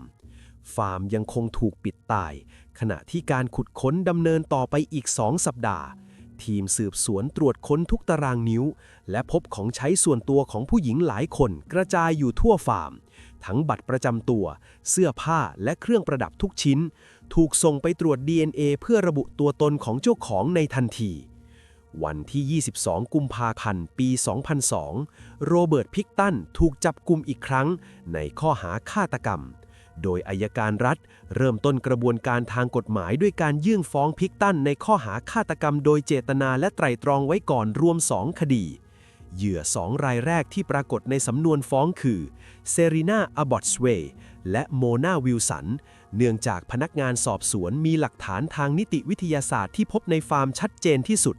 ทั้งชิ้นส่วนร่างกายและของใช้ส่วนตัวที่ระบุตัวตนได้เร็วที่สุดพิกตันถูกนำตัวมาปรากฏตัวต่อหน้าศาลผ่านระบบวิดีโอวงจรปิดจากเรือนจำเขตนอร์ทเฟรเซอร์เขานั่งอยู่บนเก้าอี้ด้วยท่าทางที่ดูไร้อารมณ์ความรู้สึกสายตาเหม่อลอยคล้ายกับคนกำลังเบื่อหน่ายกับขั้นตอนที่เชื่องช้าไม่มีการสบตาพนักงานสอบสวนหรือแสดงอาการสะทกสะท้านใดๆต่อข้อกล่าวหาร้ายแรงที่ถูกอ่านให้ฟังพฤติกรรมที่นิ่งเฉยของเขาต่อหน้าบัลลังก์ศาลสร้างความประหลาดใจให้กับผู้ที่เฝ้าสังเกตการณ์เพราะเขาวางตัวเหมือนผู้สังเกตการณ์มากกว่าเป็นจำเลยในคดีฆาตกรรมต่อเนื่องในวันถัดมาโรเบิร์ต พิกตันถูกนำตัวเข้าสู่ห้องสอบสวนที่สถานีตำรวจพนักงานสอบสวนชื่อบิล ฟอร์ดี้ได้รับมอบหมายให้เป็นผู้ดำเนินการสอบสวนหลักโดยบิลเลือกใช้วิธีแบบนุ่มนวลแทนที่จะเลือกกดดันอย่างรุนแรงบิลเริ่มต้นด้วยการจัดห้องสอบสวนให้ดูผ่อนคลายเขาไม่ใส่กุญแจมือพิกตันและเลือกที่จะนั่งลงคุยด้วยท่าทีเป็นกันเองราวกับเพื่อนเก่าบิลชวนพิกตันคุยเรื่องจิปาถะเกี่ยวกับชีวิตในฟาร์มการเลี้ยงหมูและความยากลำบากในการทำงานเป็นเกษตรกรเพื่อให้พิกตันเกิดความตายใจพิกตันที่เริ่มรู้สึกผ่อนคลาย เริ่มเล่าเรื่องกิจวัตรประจำวันในฟาร์มอย่างละเอียดและบรรยายถึงความภูมิใจในความแข็งแรงของร่างกายตนเองที่สามารถทำงานหนักได้ทั้งวันบิลพยายามประคองบทสนทนาให้ไหลลื่นจนกระทั่งพิกตันเริ่มหลุดปากพูดถึงความผิดพลาดบางอย่างที่เขาคิดว่าเป็นต้นเหตุให้ตำรวจสามารถสืบมาถึงตัวเขาได้โดยเขาเปรยออกมาด้วยความหงุดหงิดว่าเขาน่าจะทำทุกอย่างให้รอบคอบกว่านี้เพื่อไม่ให้ทิ้งร่องรอยหลักฐานไว้จนเป็นเรื่องใหญ่เมื่อบทสนทนาเริ่มเข้มข้นขึ้นบิลฟอร์ดี้จึงเริ่มนำหลักฐานสำคัญออกมาวางบนโต๊ะเพื่อให้พิกตันเผชิญหน้ากับความจริงบิลหยิบรูปถ่ายของหญิงสาวหลายสิบคนที่หายตัวไปจากย่านดาวน์ทาวน์อีสต์ไซด์ออกมาวางเรียงกันทีละใบต่อหน้าพิกตันเขาจ้องมองภาพเหล่านั้นด้วยสายตาที่ว่างเปล่าและมีท่าทีเฉยชาราวกับมองภาพคนแปลกหน้าที่เขาไม่เคยพบเจอมาก่อนเขาปฏิเสธทุกความเชื่อมโยงกับผู้หญิงในภาพและยืนยันซ้ำๆว่าเขาไม่เคยพาใครเข้าไปในฟาร์มของเขาเลยแม้แต่คนเดียวพิกตันพยายามสวมบทบาทเป็นเพียงชายโสดที่ใช้ชีวิตเรียบง่ายและทำงานหนักในฟาร์มหมูเท่านั้นโดยพิกตันอ้างว่าเขาตกเป็นเหยื่อของคดีนี้เขาถูกใส่ร้ายจากพวกติดยาและผู้หญิงขายบริการที่พยายามหาเรื่องเขาเพื่อเอาตัวรอดจากการถูกตำรวจจับเขาพยายามเบี่ยงเบนความสนใจของพนักงานสอบสวนด้วยการพูดเรื่องความสกปรกในฟาร์มเป็นเรื่องปกติของการทำเกษตรกรรมและร่องรอยเลือดที่ตำรวจพบนั้นน่าจะเป็นเพียงเลือดหมูจากการเชือดสัตว์ตามปกติเท่านั้นเองบิลฟอร์ดี้เริ่มสังเกตเห็นท่าทีปฏิเสธของพิกตันว่าเมื่อเขาเริ่มถูกกดดันด้วยคำถามเกี่ยวกับจำนวนเหยื่อที่แท้จริงโรเบิร์ตไม่ได้มีท่าทีหวาดกลัวแต่กลับแสดงอาการที่ดูเหมือนภูมิใจลึกๆในสิ่งที่เขาได้ลงมือทำไปแล้วเขาเริ่มเปรยกับบิลว่ายังมีเรื่องราวอีกมากมายที่ตำรวจยังตามหาไม่เจอและข้อมูลที่เจ้าหน้าที่มีอยู่นั้นเป็นเพียงส่วนเล็กน้อยเท่านั้นแม้ว่าพิกตันจะยังไม่ยอมรับสารภาพอย่างเป็นทางการในห้องสอบสวนแต่เขาก็เริ่มแสดงพฤติกรรมที่บ่งบอกว่าเขามองตัวเองเป็นผู้คุมเกมที่เหนือกว่าตำรวจบิลจับสังเกตได้ว่าพิกตันมีความต้องการที่จะโอ้อวดผลงานของตนเองแต่เขายังมีความระมัดระวังตัวสูงในการเลือกใช้คำพูดเพื่อไม่ให้กลายเป็นหลักฐานมัดตัวในชั้นศาลพิกตันเริ่มใช้การนิ่งเงียบเป็นคำตอบในบางคำถามสำคัญและมักจะยิ้มมุมปากเมื่อบิลพูดถึงการค้นพบชิ้นส่วนมนุษย์เพิ่มเติมในฟาร์มซึ่งเป็นสัญญาณชัดเจนว่าเขากำลังสนุกกับการแข่งขันทางจิตวิทยากับเจ้าหน้าที่สอบสวนตำรวจรู้ดีว่าการสอบสวนในแบบปกติอาจไม่ได้ความจริงทั้งหมดจึงตัดสินใจวางแผนส่งสายลับนอกเครื่องแบบเข้าไปเป็นเพื่อนร่วมห้องกับพิกตันเพื่อทลายกำแพงในใจของเขาเจ้าหน้าที่คนนี้ถูกจัดฉากให้ดูเหมือนอาชญากรใจชะกันที่เพิ่งก่อคดีรุนแรงและถูกจับมาขังรวมกับพิกตันในห้องขังพิเศษที่ถูกติดตั้งกล้องวงจรปิดและไมโครโฟนแอบแฝงไว้ทุกจุดอย่างมิดชิดสายลับพยายามสร้างความเชื่อใจด้วยการเล่าเรื่องอาชญากรรมสมมุติของตนเองและแสดงท่าทีต่อต้านกฎหมายเพื่อให้พิกตันรู้สึกว่าเขาได้พบกับคนประเภทเดียวกันพิกตันที่เริ่มรู้สึกอึดอัดจากการถูกสอบสวนอย่างต่อเนื่องและโหยหาการยอมรับเริ่มแสดงท่าทีเปิดใจให้สายลับคนนี้มากขึ้นเขาเริ่มขยับเข้าไปใกล้แล้วเริ่มเล่าความลับบางอย่างที่เขาไม่เคยบอกบิลฟอร์ดี้ตำรวจในห้องควบคุมต่างเฝ้ามองภาพจากหน้าจอมอนิเตอร์ด้วยความระทึกใจเพื่อรอฟังคำรับสารภาพที่พิกตันกำลังจะคายออกบรรยากาศภายในห้องขังเต็มไปด้วยความกดดันเมื่อพิกตันเริ่มเปิดปากพูดกับเพื่อนร่วมห้องขังซึ่งแท้จริงแล้วคือตำรวจนอกเครื่องแบบที่แฝงตัวเข้าไปเขาเริ่มเล่าเรื่องราวที่เกิดขึ้นในฟาร์มหมูพิกตันแสดงความภาคภูมิใจในวิธีการจัดการกับสิ่งที่เขาเรียกว่าเป็นขยะสังคมโดยเน้นย้ำว่าเขาทำงานอย่างละเอียดรอบคอบมาโดยตลอดจนไม่มีใครสามารถหาหลักฐานใดๆเจอได้เลยแม้แต่ชิ้นเดียวเขาเล่าถึงช่วงเวลาหลายปีที่ผ่านมาซึ่งตำรวจเคยเข้ามาที่ฟาร์มแต่กลับเดินผ่านจุดที่เขาซ่อนความลับไว้ไปอย่างง่ายดายพิกตันหลุดหัวเราะออกมาเมื่อพูดถึงความล้มเหลวของเจ้าหน้าที่ตำรวจในอดีตที่ปล่อยให้เขาลอยนวลอยู่ได้นานขนาดนี้เขาเปรียบเทียบตัวเองว่าเป็นผู้ที่มีทักษะในการกำจัดร่องรอยหลักฐานที่เหนือกว่าพวกตำรวจเขาอธิบายว่าการทำลายศพไม่ใช่เรื่องยากหากรู้วิธีจัดการกับชิ้นส่วนต่างๆให้ถูกวิธีและใช้ประโยชน์จากสภาพแวดล้อมในฟาร์มให้เกิดประสิทธิภาพสูงสุด ในระหว่างการสนทนาที่ถูกบันทึกเสียงไว้ทั้งหมด พิกตันได้สารภาพตัวเลขที่ทำให้เจ้าหน้าที่ถึงกับต้องตะลึง เมื่อเขาบอกว่าเขาฆ่าผู้หญิงไปแล้วทั้งหมด 49 คน เขาพูดประโยคที่กลายเป็นหลักฐานสำคัญว่า ฉันแค่อยากให้มันจบที่เลข 50 อีกแค่ครั้งเดียว เพื่อให้มันกลายเป็นตัวเลขที่สมบูรณ์แบบคำพูดนี้แสดงให้เห็นว่าเขาไม่ได้มีความรู้สึกผิดต่อชีวิตที่พรากไปเลยแม้แต่น้อย แต่กลับมองว่ามันคือการสะสมสถิติที่เขายังทำไม่สำเร็จตามเป้าหมายที่วางไว้ พิกตันเริ่มลงลึกถึงรายละเอียดการใช้เครื่องจักรอุตสาหกรรมในฟาร์มเพื่อทำลายหลักฐานทางกายภาพของเหยื่อเขาเล่าว่าเขาใช้ทั้งการฝังการเผาและการส่งชิ้นส่วนไปยังโรงงานแปรรูปขยะดิบเพื่อให้แน่ใจว่ามันจะหายไปตลอดกาลการสารภาพจำนวนเหยื่อที่สูงเกือบครึ่งร้อยคนนี้ยืนยันว่าเขาคือหนึ่งในฆาตกรต่อเนื่องที่สังหารคนมากที่สุดในประวัติศาสตร์ของแคนาดาพิกตันเริ่มแสดงอาการหงุดหงิดและบ่นออกมาถึงความประมาทของตัวเองที่ทำให้ต้องถูกจับกุมในครั้งนี้เขาบอกกับเพื่อนร่วมห้องขังว่าความผิดพลาดเพียงเล็กน้อยในช่วงหลังคือสิ่งที่ทำลายแผนการทั้งหมดของเขาใช้คำว่าตัวเองเริ่มขี้เกียจในการทำความสะอาดและทำลายหลักฐานซึ่งต่างจากช่วงปีแรกๆที่เขาจะเข้มงวดกับทุกขั้นตอนมากพิกตันระบุว่าเขาเริ่มทิ้งสิ่งของบางอย่างไว้ในที่ที่หาเจอได้ง่ายเกินไปและไม่ได้กำจัดคราบเลือดในจุดที่ควรจะทำเขาโทษว่าความชะล่าใจที่คิดว่าตำรวจจะไม่มีทางเข้ามาตรวจค้นฟาร์มอย่างจริงจังทำให้เขาละเลยการรักษาความปลอดภัยที่เป็นความลับของตัวเองคำสารภาพนี้ถูกไมโครโฟนที่ซ่อนอยู่บันทึกไว้ได้อย่างชัดเจนทุกถ้อยคำซึ่งมันกลายเป็นหลักฐานที่มัดตัวเขาอย่างแน่นหนาที่สุดเพราะมันไม่ใช่แค่การเล่าเรื่องฆาตกรรมแต่เป็นการยอมรับถึงการกระทำและหลักฐานที่ตำรวจไปพบในฟาร์มโดยตรงทำให้คำกล่าวอ้างว่าเขาถูกใส่ร้ายในตอนแรกนั้นเป็นคำพูดที่ฟังไม่ขึ้นอีกต่อไปความจริงที่น่าสะอิดสะเอียนที่สุดถูกเปิดเผยออกมาเมื่อพิกตันยอมรับว่าเขาไม่ได้เพียงแค่ทำลายศพทิ้งไปเฉยๆแต่เขาได้นำเนื้อของเหยื่อไปผสมรวมกับเนื้อหมูที่เขาชำแหละเพื่อจำหน่ายและแจกจ่ายให้กับผู้คนพิกตันอธิบายขั้นตอนการชำแหละเนื้อคนอย่างละเอียดเปรียบเทียบว่ามันไม่มีความแตกต่างจากการชำแหละหมูในโรงฆ่าสัตว์เลยแม้แต่น้อย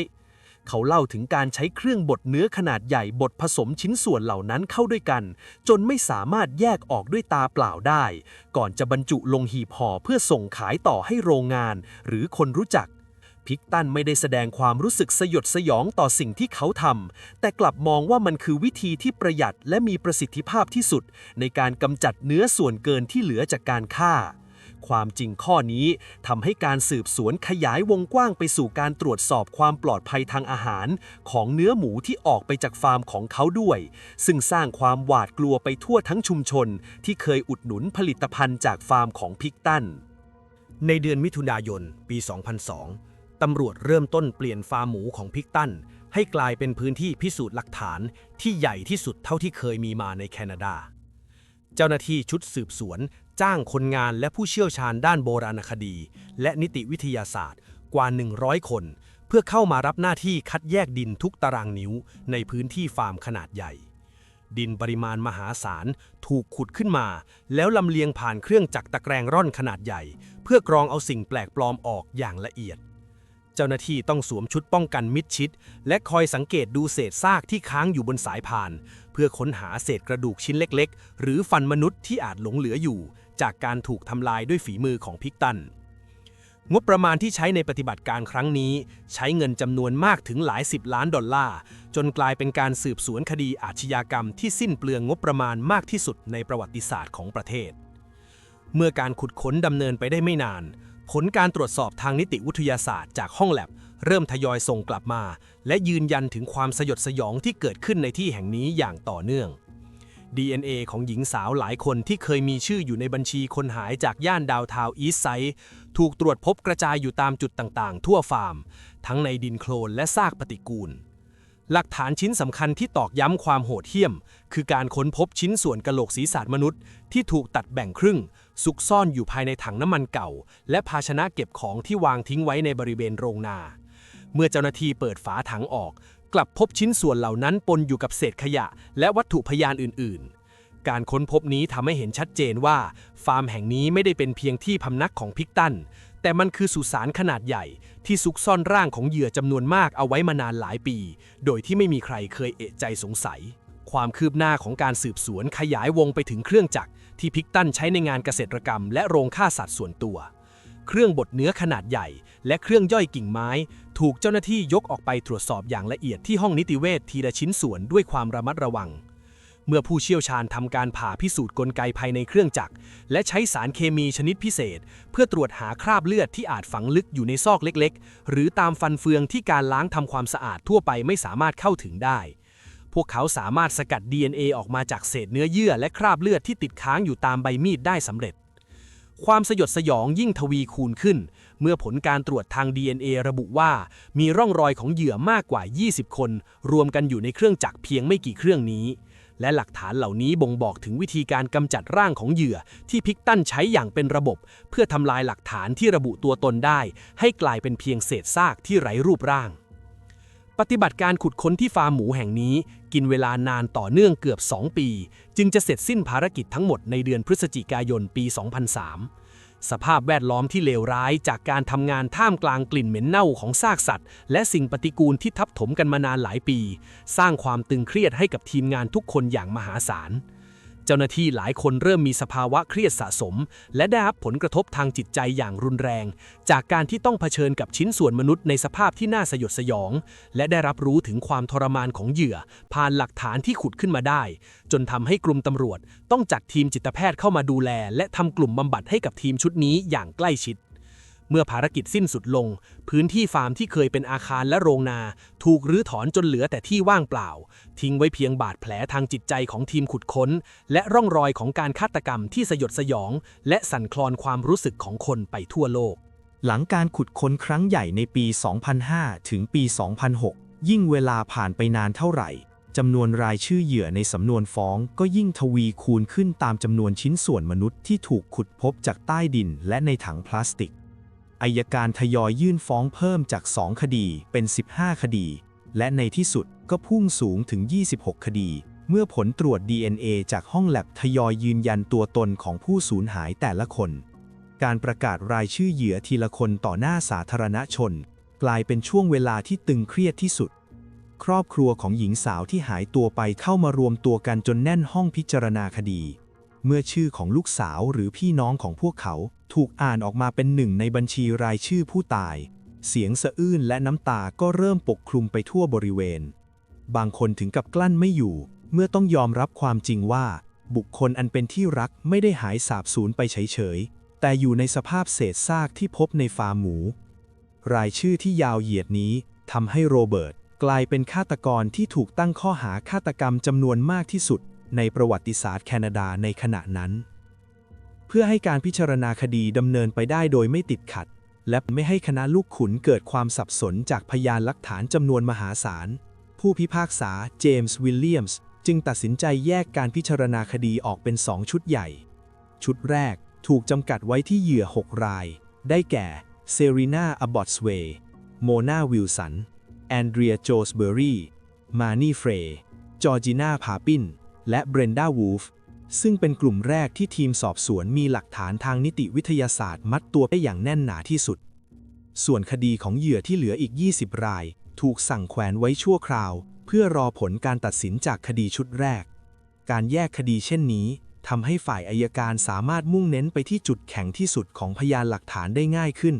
ในขณะที่ครอบครัวของเหยื่อรายอื่นในชุดที่2ต้องเผชิญกับความเจ็บปวดจากการที่ชื่อของคนรักถูกจัดอยู่ในกลุ่มที่ยังไม่มีกำหนดการพิจารณาคดีที่แน่นอนทำให้พวกเขารู้สึกเหมือนถูกทอดทิ้งไว้ข้างหลังอีกครั้งในชั้นกระบวนการยุติธรรมทีมทนายฝ่ายจำเลยที่นำโดยปีเตอร์ริชชีเริ่มวางกลยุทธ์ต่อสู้คดีโดยการโจมตีสภาพของฟาร์มที่พวกเขาอ้างว่าเป็นพื้นที่เปิดและไม่มีการควบคุมความปลอดภัยอย่างเข้มงวดทนายพยายามนำเสนอภาพลักษณ์ว่าฟาร์มแห่งนี้มีทั้งคนงานเพื่อนฝูงและคนแปลกหน้าเข้าออกอย่างพลุกพล่านตลอดเวลารวมถึงเดวิดผู้เป็นน้องชายซึ่งมีสิทธิ์เข้าถึงพื้นที่ได้เท่าๆกัน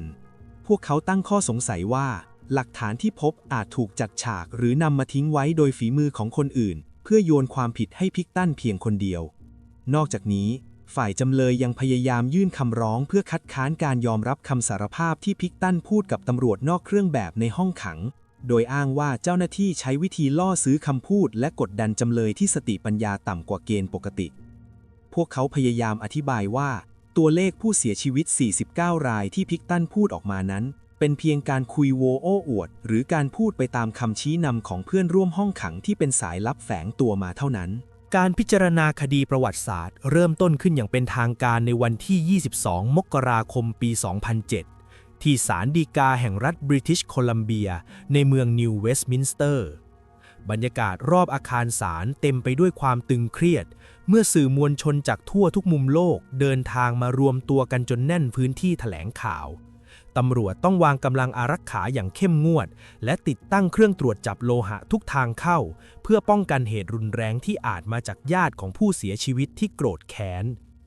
ภายในห้องพิจารณาคดีมีการติดตั้งกระจกกันกระสุนล้อมรอบคอกจำเลยเพื่อความปลอดภัยสูงสุดพิกตันถูกนำตัวเข้ามาในห้องสภาพที่ดูผอมลงมากอัยการเริ่มต้นด้วยการเปิดหลักฐานชิ้นสำคัญที่ทำให้คนทั้งห้องพิจารณาคดีต้องตกอยู่ในความเงียบสงัด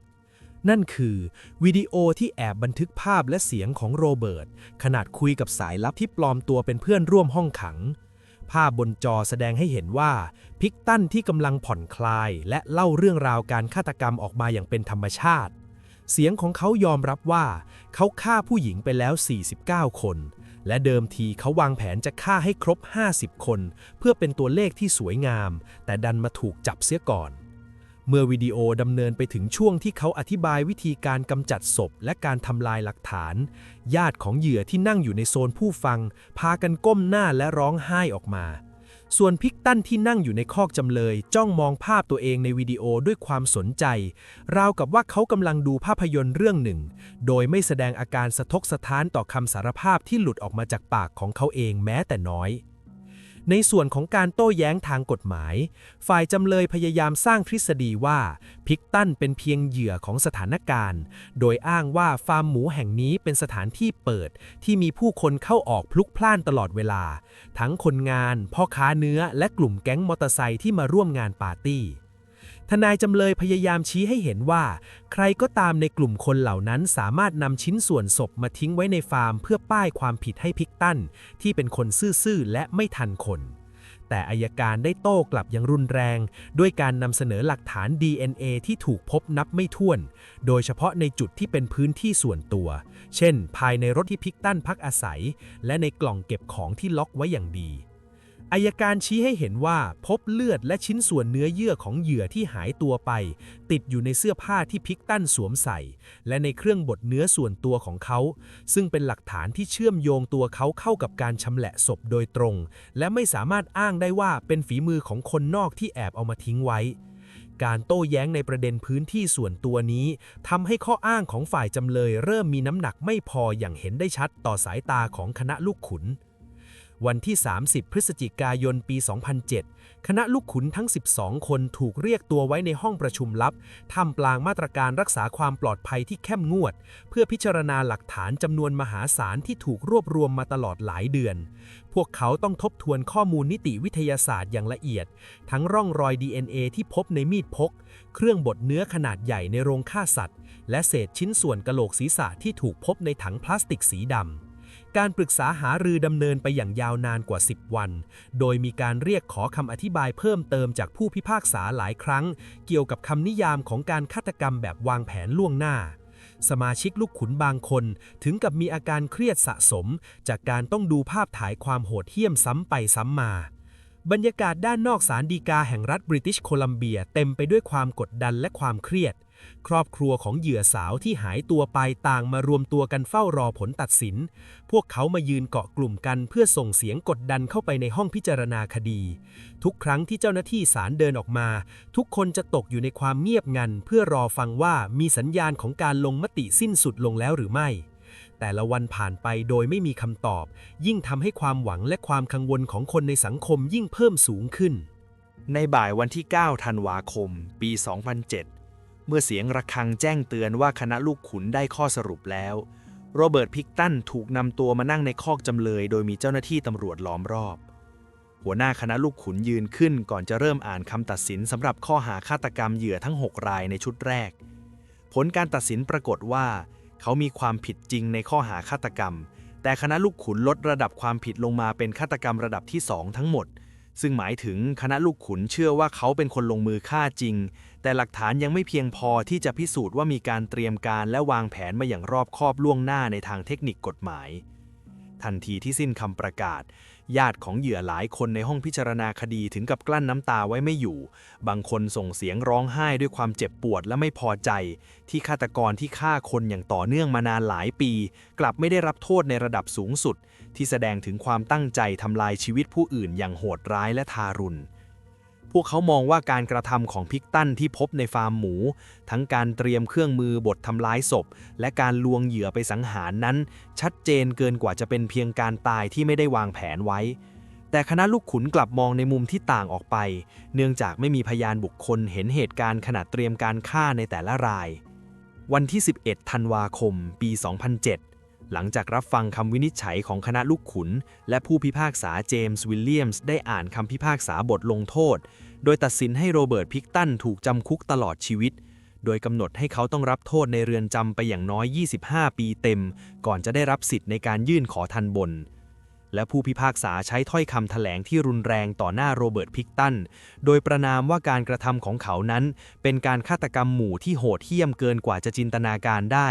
เป็นการทำลายศักดิ์ศรีของความเป็นมนุษย์อย่างร้ายแรงต่อกลุ่มผู้หญิงที่เปราะบางที่สุดในสังคมเพื่อสนองความต้องการที่ผิดปกติของตัวเองพิกตันนั่งฟังคำตัดสินและไม่ได้แสดงท่าทีเสียใจหรือกล่าวคำขอโทษใดๆต่อครอบครัวเหยื่อที่นั่งอยู่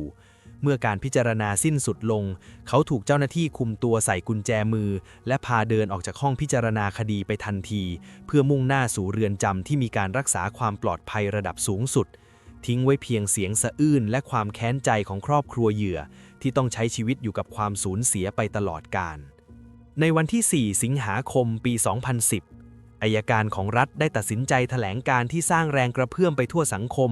ด้วยการประกาศระงับการดำเนินคดีฆาตกรรมในส่วนของเหยื่อที่ยังไม่ได้ถูกนำขึ้นสู่ศาล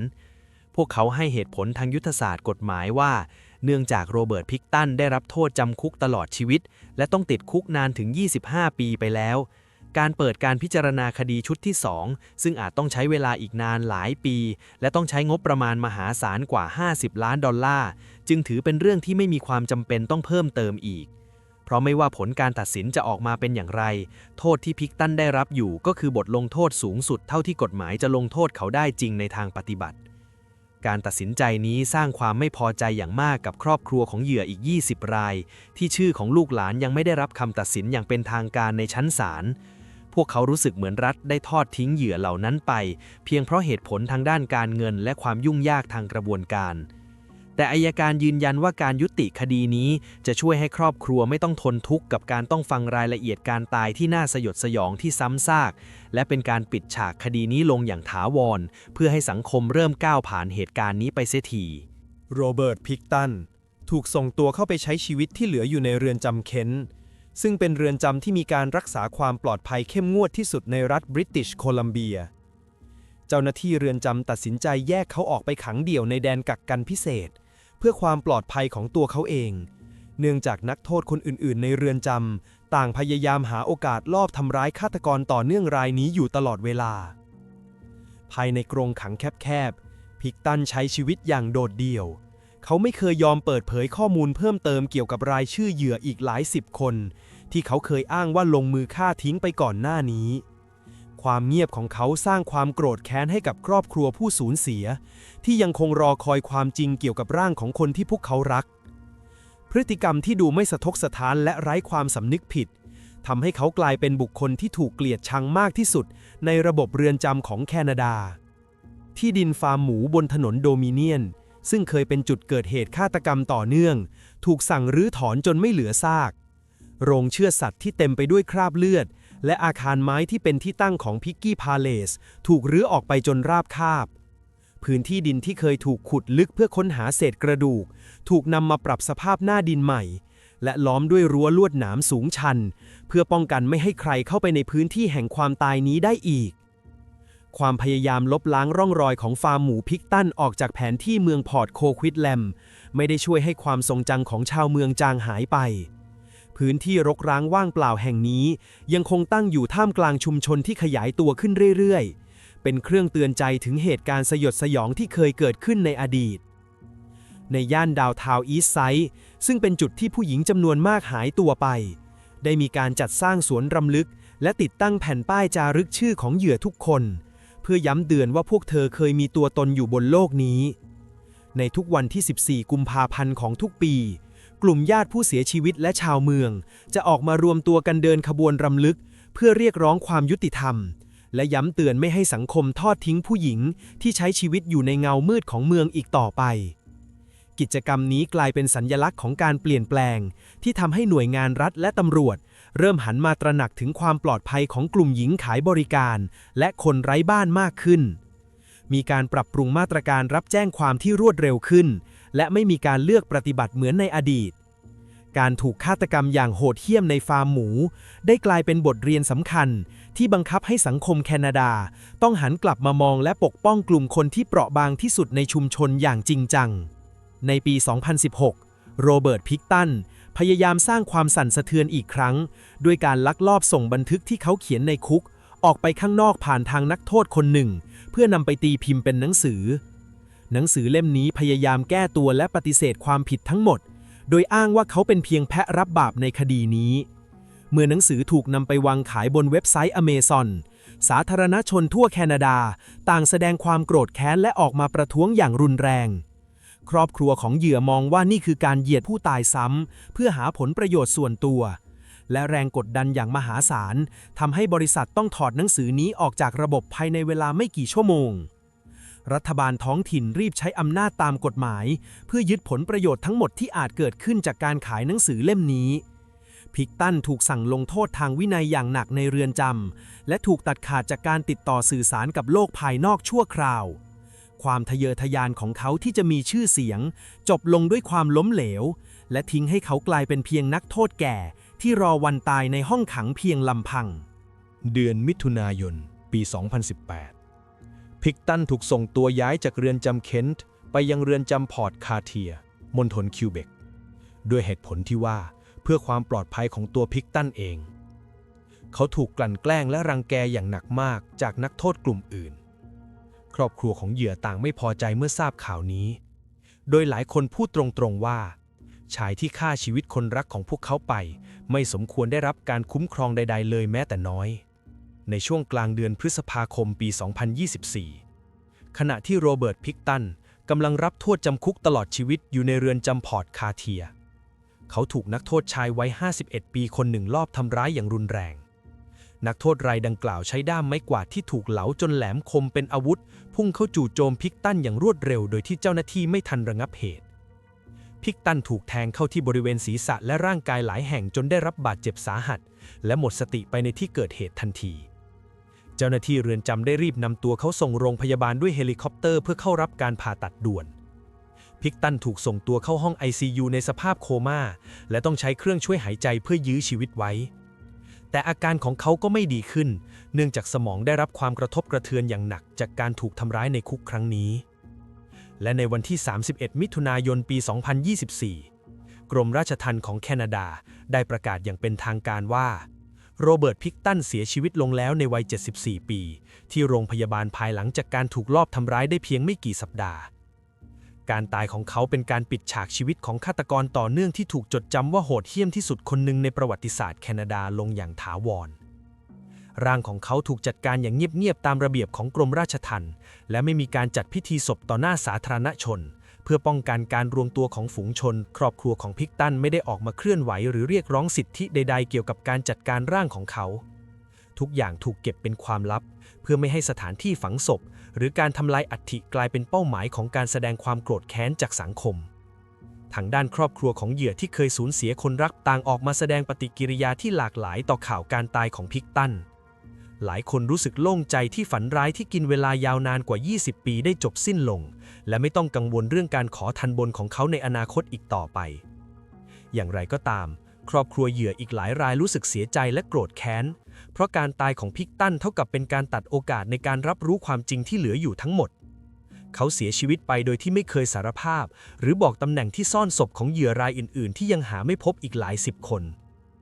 พ่อและแม่ของเหยื่อที่ยังไม่ได้รับชิ้นส่วนร่างกายกลับไปประกอบพิธีทางศาสนายังคงต้องอยู่กับความว่างเปล่าต่อไปแต่พวกเขาก็ยืนยันว่าจะรวมตัวกันเดินหน้าเรียกร้องความยุติธรรมกับผู้หญิงคนอื่นๆที่หายสาบสูญไปเพื่อไม่ให้เรื่องนี้ถูกลืมไปพร้อมกับตัวฆาตกรและในโลกของวิชาการคดีของโรเบิร์ต พิกสตันถูกยกให้เป็นกรณีศึกษาที่สำคัญที่สุดในประวัติศาสตร์กระบวนการยุติธรรมของแคนาดาโดยมีการจัดทำรายงานฉบับสมบูรณ์เพื่อชี้แจงความล้มเหลวของตำรวจที่ปล่อยให้ฆาตกรลอยนวลได้นานนับทศวรรษนักศึกษาในหลักสูตรนิติวิทยาศาสตร์และอาชญาวิทยาใช้คดีนี้ในการศึกษาวิธีการจัดการที่เกิดเหตุขนาดใหญ่และการรับมือกับข้อมูลข่าวสารจำนวนมหาศาลจากพยานหลักฐานในระดับจุลภาคมีการวิเคราะห์ถึงความลำเอียงอย่างเป็นระบบที่ทำให้คำให้การของพยานที่เป็นคนติดยาหรือคนเร่ร่อนถูกมองข้ามไปอย่างน่าเสียดายในยุคนั้นจิตวิทยาอาชญากรนำพฤติกรรมของพิกตันที่ผสมผสานระหว่างความสกปรกมักง่ายและความแยบยลในการกำจัดศพไปใช้ในการจำแนกประเภทฆาตกรต่อเนื่องกลุ่มที่มีการจัดการไม่เป็นระเบียบแต่มีทักษะทางเทคนิคเฉพาะทางการศึกษาเหล่านี้ไม่ได้มุ่งเน้นไปที่ความโด่งดังของฆาตกรแต่เน้นไปที่การสร้างระเบียบปฏิบัติใหม่สำหรับพนักงานสอบสวนทั่วประเทศในการตอบสนองต่อรายงานคนหายในกลุ่มผู้มีความเสี่ยงสูงข้อมูลจากคดีนี้ยังถูกนำไปพัฒนากฎหมายในการจัดการฟาร์มและโรงฆ่าสัตว์ส่วนบุคคลให้มีความเข้มงวดมากขึ้นเพื่อปิดช่องว่างไม่ให้ถูกใช้เป็นสถานที่อำพรางอาชญากรรมซ้ำรอยเดิมได้อีกในอนาคตคดีของโรเบิร์ต พิกตันได้กลายเป็นบทเรียนครั้งใหญ่ที่นำไปสู่การปฏิรูปโครงสร้างการสืบสวนคดีคนหายของตำรวจแคนาดาอย่างจริงจัง